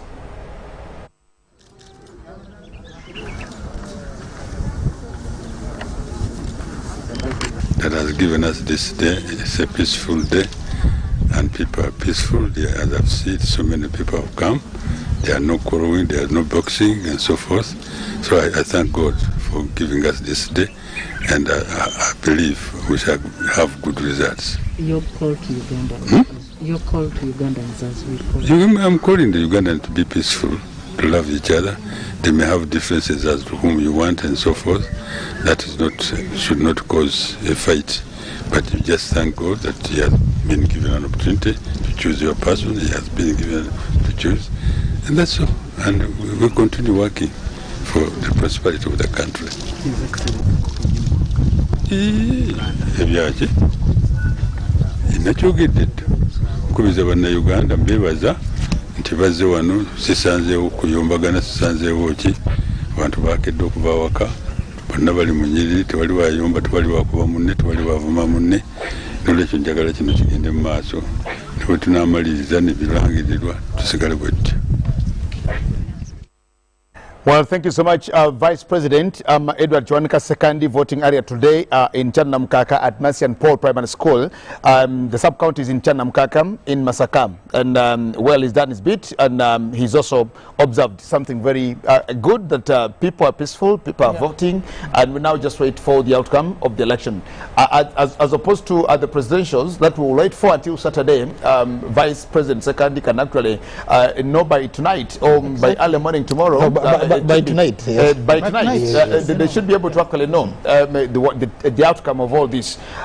Ndugwako, let me come to you on this issue of biometric machines, which of course we've seen and tried, and they are not really being the best for us. We had this problem in 2016 with Engineer Badru Chigundu. These failed Wafula Chebukati and the IEBC in Kenya in the last election that they had. We saw the same fail in Malawi. They have quite had a number of issues here and there. And is it our thing, or we are just trying to adopt something that possibly we shouldn't be using? No, of course, you see, we are in digital migration. We have to migrate, and we are in a .com era, whereby we have to do things. We have to do things the modern way. But when it comes to artificial intelligence, these machines are as good as the users, and these machines are as good as the process. Or as the process of storing them, the process of purchasing them, and so on. So I just have a feeling that we should always have to test these things before purchasing machines, and maybe waiting for the last day to use them. That has actually proved that it will always give us wrong results. But again, I'm also happy that every other time machines fail us, we go back to our analog system, and things seems to work. So I think we should always have that in mind, that yes, we are going in for this, but anything, just like a human being, anything can happen. And yes, you say, well, let us have plan B, so that we can have the work done.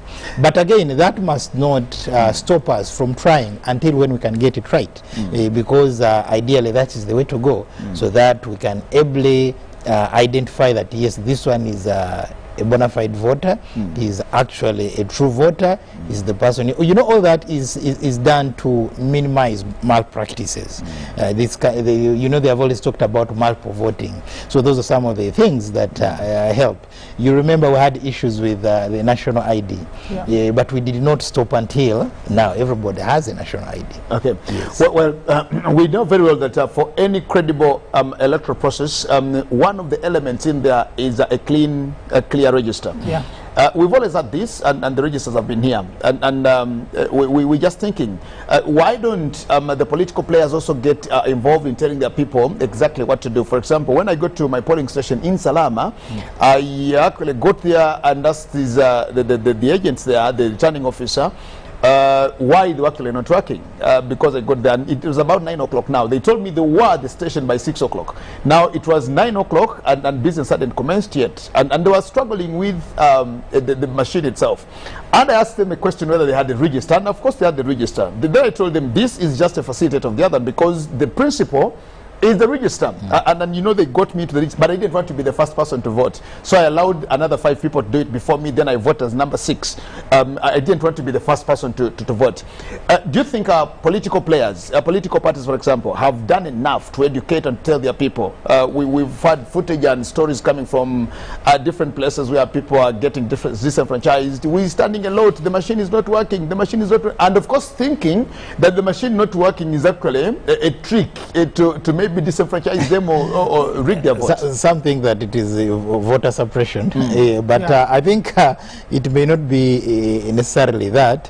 But this time round, I must thank all the political players, because right from the time they opened up for registering of national IDs, when they are bringing on board people are just who are 18, others who are in schools.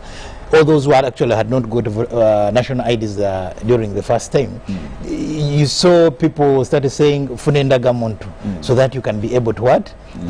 To vote. So so many people, especially the young people, got the national IDs with the intention to participate in the national election. And we can see this time around, the turn-up is actually so high, massive, implying that it's not only presidential candidates. By the way, even the stakes are high at parliamentary level. That therefore, if you know that I'm coming from this particular sub-county, then you have to rally your people so that they can come and vote. You see, when it comes to elections and politics, it's a game of numbers. So you have to mobilize as many people as you can so that they can come vote for you. Then you can see yourself elected. Where you fail to get the numbers, however good you are, then you stand a chance of losing it. Okay, we'll talk about the politics of Parliament much time later to see the stakes, and of course to also start painting a picture of the 11th Parliament to see what it will look like after today's exercise, because it's just today that we'll actually get to know who is moving out, who is taking their last salaries for January, February, March and April before they finally exit, because they will still get their salaries until maybe April, May.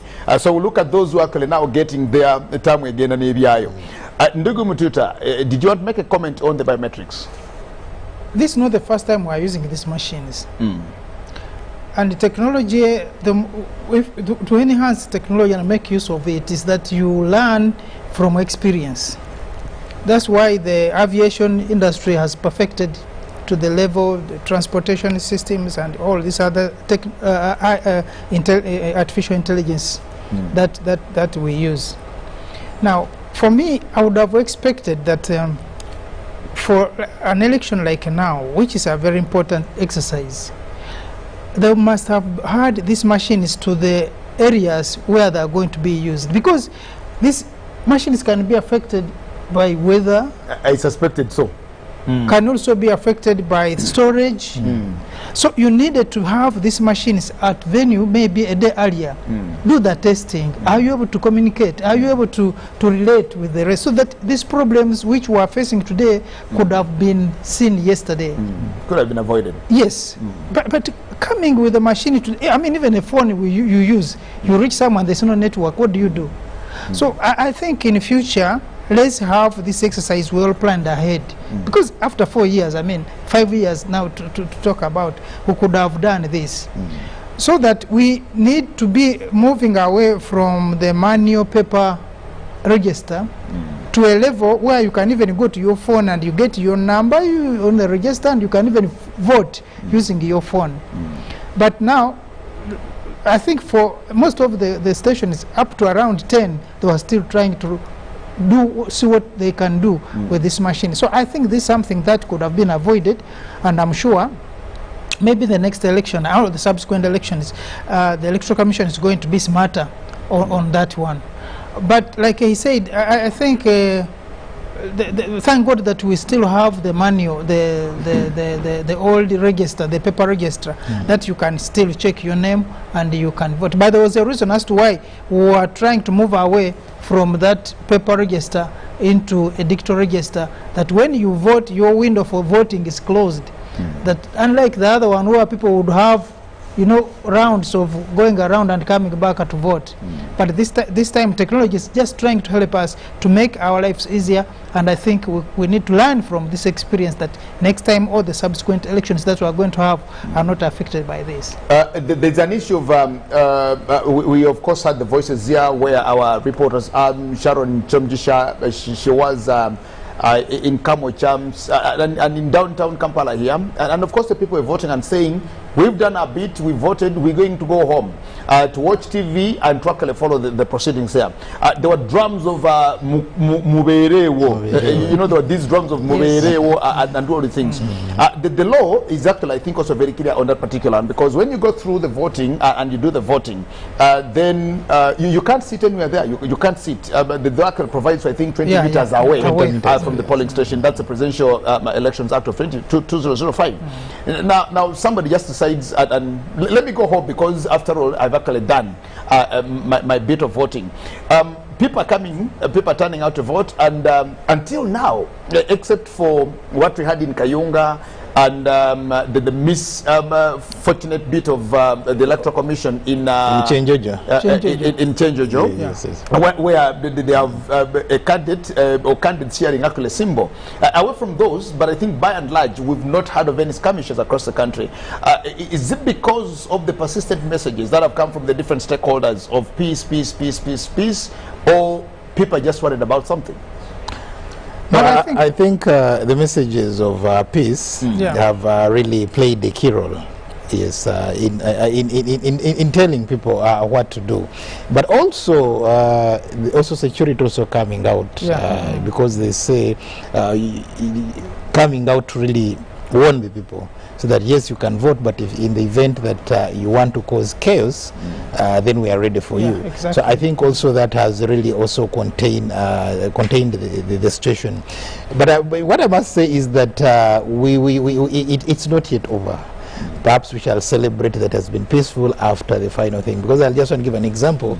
I have observed elections in foreign countries. That is, the situation becomes very normal until the last day, and you find something erupting. So we can say so far, so good. Every stakeholder, they should keep playing their roles because it's not yet over. Well, just hold it there. Yes. We now can see our President Yoweri Kaguta Museveni here walking to where he's supposed to do the voting. It's just unfortunate that while the signal is not very clear because of the weather, they had some earlier rains on today, but we just saw President Yoweri Kaguta Museveni, the NRM candidate, and Mama Janet Kataha Museveni come to vote at Karo Primary School in Kiruhura district, where Philip Aguta is actually stationed, and you can just see there he arrives, and Philip Aguta told us a while ago he saw the chopper landing, and now the president has actually disembarked from the chopper, driven now to the polling station. There he comes, and he's going to do it. He normally does it much earlier than today, but I think because of the morning chills that came or down to Chiruhura. So that's why he is going to do his constitutional bit or so to vote. They are not very good pictures, but the principle is what we are communicating to show you that the NRM candidate, Yoweri Kaguta Museveni, there walks to go and do his voting. Now, remember, he needs to ensure that he actually observes the SOPs of the Ministry of Health to the latter. He's been the first preacher or the first advocate, the first messiah of ensuring that we actually manage this COVID-19 pandemic, and that's what you can actually see just right there. So he comes, and very shortly he will also be casting his vote. He's got still some time, about 1.5 hours, 30 minutes to go. If we stop at 4 o'clock, then, but whatever happens now, he is already at the polling station, so he can only be locked in there. He can't be left out because he has arrived, and that's why he is. So Ndugu Mtuta, the president has come to do it for himself. And I'm sure he will be lining alongside other people who are already there in the lines, and normally he comes with the wife to do the election. It's like, I mean, he's voting. In the morning it was a bit rainy and hazy, so they could not fly to the area early for the voting. But I think when it cleared, is because he normally votes between 10 and 11. That is he normally does that, then he goes home. Yes, then he goes away. And I'm sure after he has voted, he's also going to go away, not to wait for his vote. Yes, the one someone was calling him, I think after we finished the discussion here, said, you know what, you guys are saying we should not hang around, and you know why we hang around? Said, but that is illegal, why should you hang around? Said, no, because we are not able to provide agents route to the polling stations. So then what does hanging around mean? How does it replace? But now they are going to mobilize the voters to be there as agents to help them monitor the elections. I said, and how do you tell the actually your voters? Actually, because your agent is your agent, you appoint them. But how do you tell that every voter who is there is actually your voter? When I was listening to radio this morning,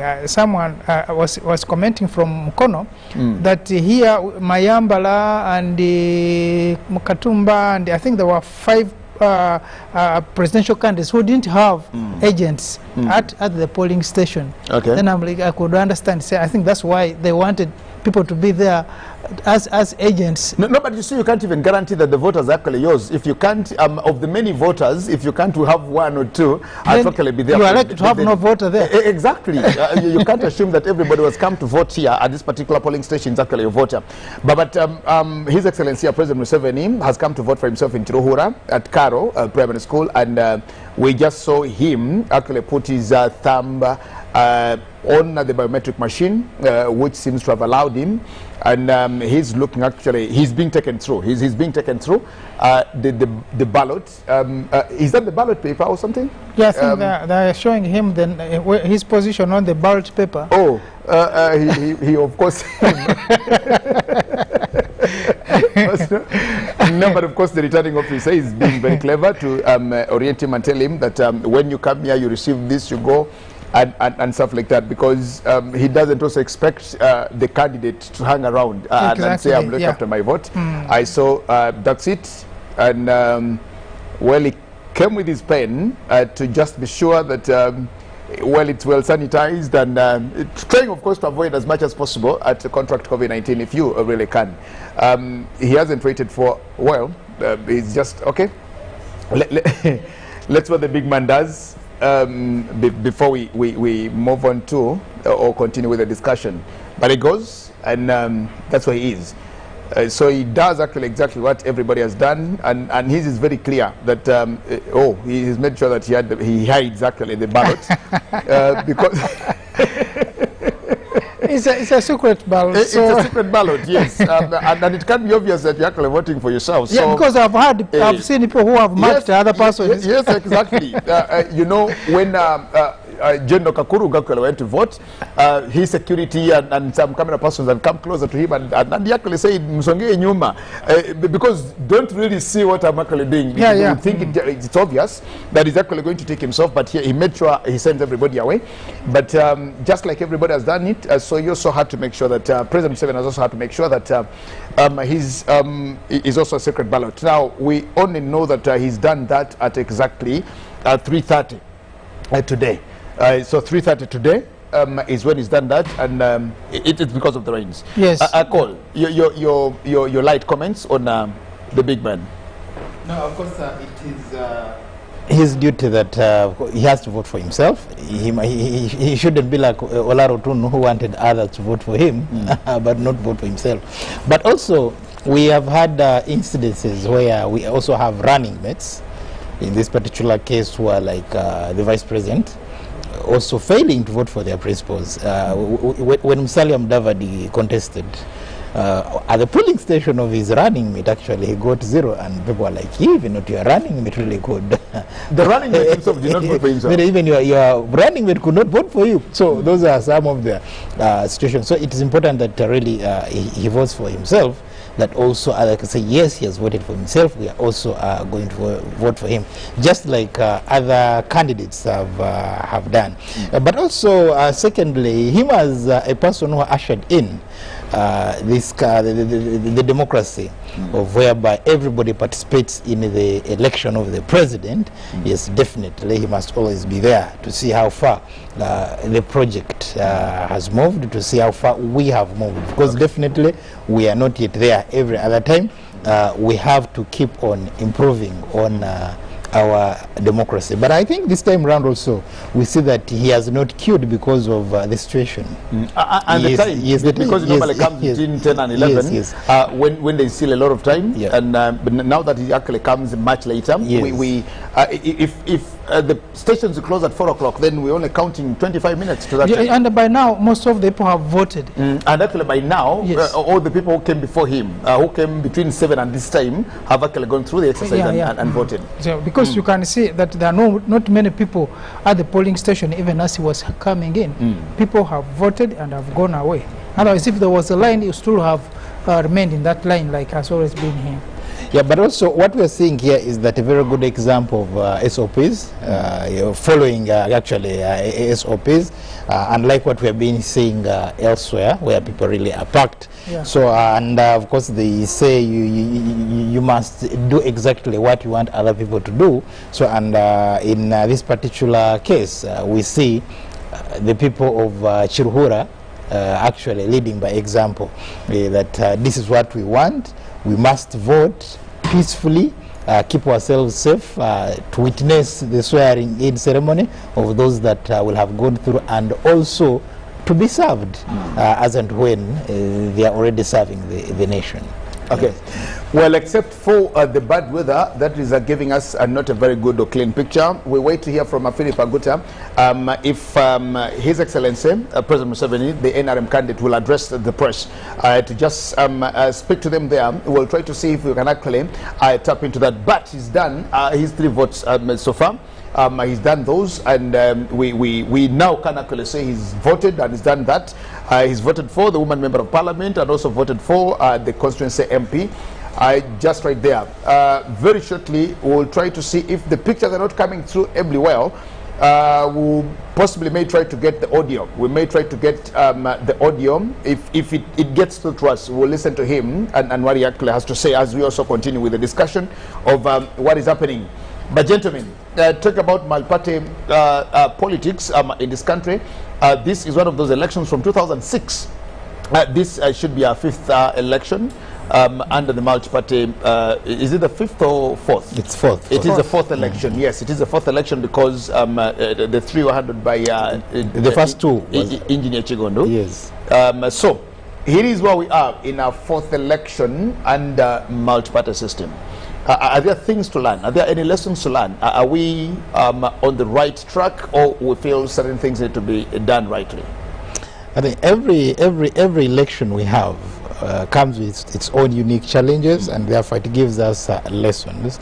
But I must say that in these particular elections, there are so many things that we are learning, not only as Uganda, but also as a continent, because we should first of all congratulate ourselves that even when we had a pandemic, we maintained that after 5 years we must have elections. We are having to decide who are the people who are going to lead us. So that is very, very important.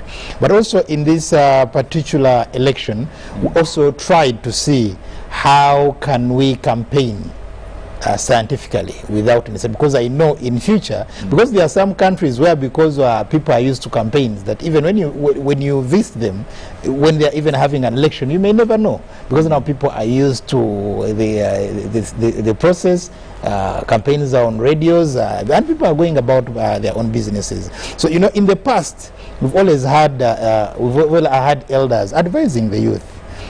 You find that during elections, the whole year is gone. The youth are running around with the politicians. So now this election is actually a good lesson to us that look here, you don't need to run around with these politicians. You can keep your vote, come and vote for them as the way they have turned out, but you can go on with your other businesses. Though during the pandemic, most of the business were actually closed and affected. We hope to pick a feed from our neighbors, NBS. So let's try to hear from His Excellency President Museveni after he's done his voting. He's cast his vote. He did that 8 minutes ago, where he voted for himself, and now so he will address members of the press and of course the residents there. Let's hear from him what he's actually got to say after that, because it's a tradition that whenever he does that, he also addresses, just like all the others have done that. We've listened to all of them. We've listened to all of them telling us what they think and what they feel. And it's just prudent that every candidate, after doing this exercise, it's important to tell the people their feeling and their observation. We've seen them. Let's hear from candidate Yoweri Kaguta Museveni of the NRM.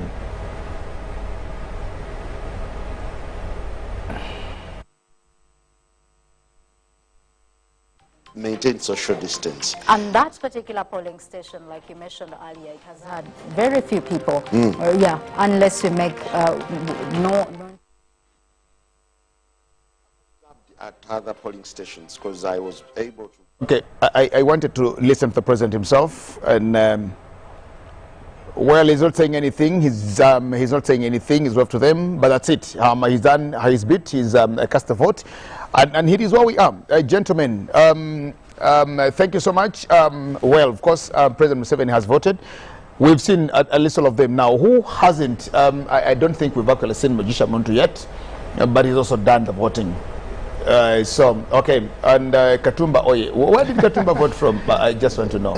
I hope it doesn't turn out like Musalia Mudavadi, the running mate, and then, you know, or like Kularo Tuno. Or like Kularo Tuno himself. And Katumba actually can pull this stunt and surprises all of us. Exactly. You know, then I don't think Katumba can do that, but the best person would be Mayambala actually could do that because Mayambala can do that. Not to vote for himself. Yes, because Mayambala, of course, he stopped campaigning, saying that he doesn't want people to die because of COVID-19. He again said, "No, I'm not going. I'm not going to continue the campaigning because of the what is going on. The running battles between police and opposition." So I decided to pull out. So Mayambala could be one of them. Could say maybe I reached the polling station and they were not observing SOPs, and I decided to go back home. Yeah, but I think the president will be saying something to the press. We think he has to say something. Let's hear him. Voted, use these minutes, 20 minutes, I think, to vote. I congratulate all those who have voted. Let the counting be peaceful. Nobody should try to bring violence. Will you accept the results? Of course, if the results are fair, why we don't accept it? Why? Yes. If there were no mistakes made. Bw'oba tewalwonsomeza akolebwa mu kulonda ngenda kukkiriza ebivudde mu kulonda mu kubala.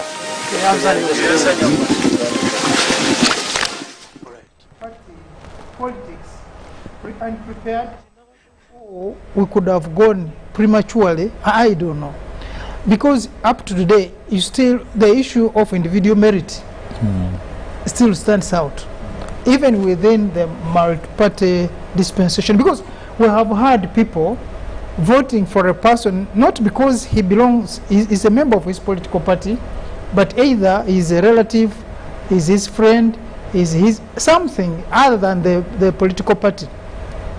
And we have had people in the political parties also sometimes behaving like they want to make that as a claim, as an entitlement, because I'm this one. There was this saga where this lady, Mama Mabira, went and stood and wanted to be the flag bearer. But you know, there is this friction. People are saying, for you who has just joined the church, you cannot be a Saba Christo.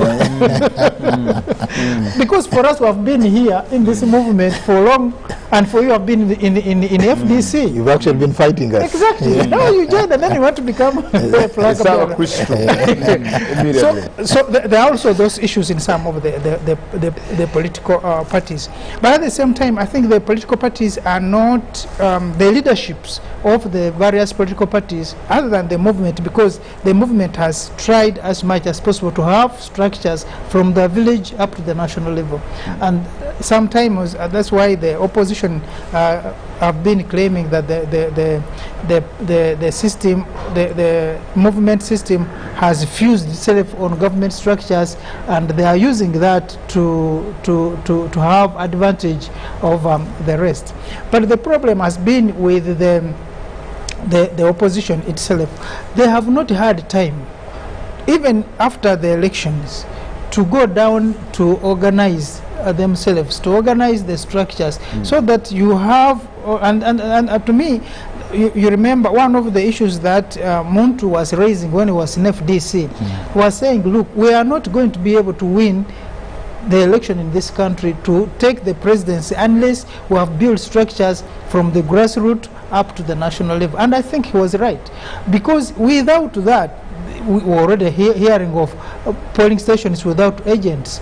We have constituencies without candidates. We have going unopposed because there's no anyone standing against them. And as we speak, I think we already have 15.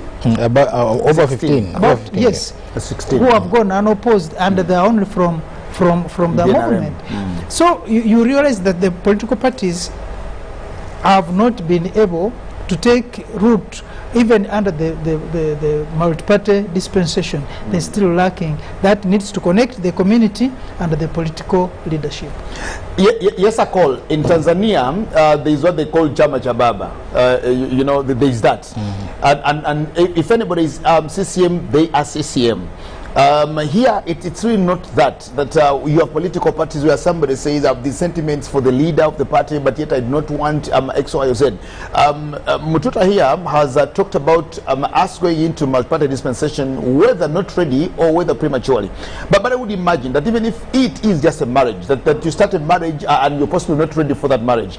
But 15 years in that marriage, you can't say I have not learned anything in this marriage. I yet do not know how to behave like a husband in a home or a wife in a home. I think even when you start a marriage, when you're not prepared, but along the way, you learn to appreciate and learn to do certain things. Why aren't we learning these things? And we keep talking about, apologizing to ourselves for possibly having done this thing when we were not ready for it, or otherwise. What do you think could be the problem?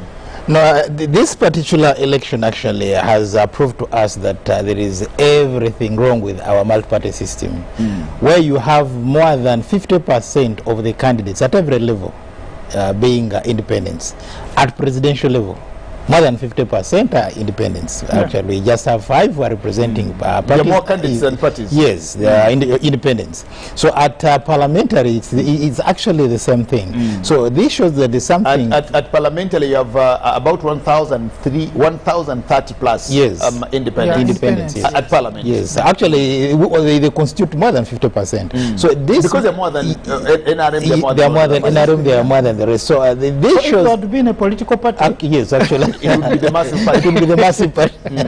So it therefore means that there is something fundamentally wrong with our multi-party system. Because under normal circumstances, if somebody is denied a card in NRM or he has lost the primaries and they insist on coming, they defect to another party. That is under normal circumstances. But where somebody opts to come as an independent, it therefore, because it has 2 implications.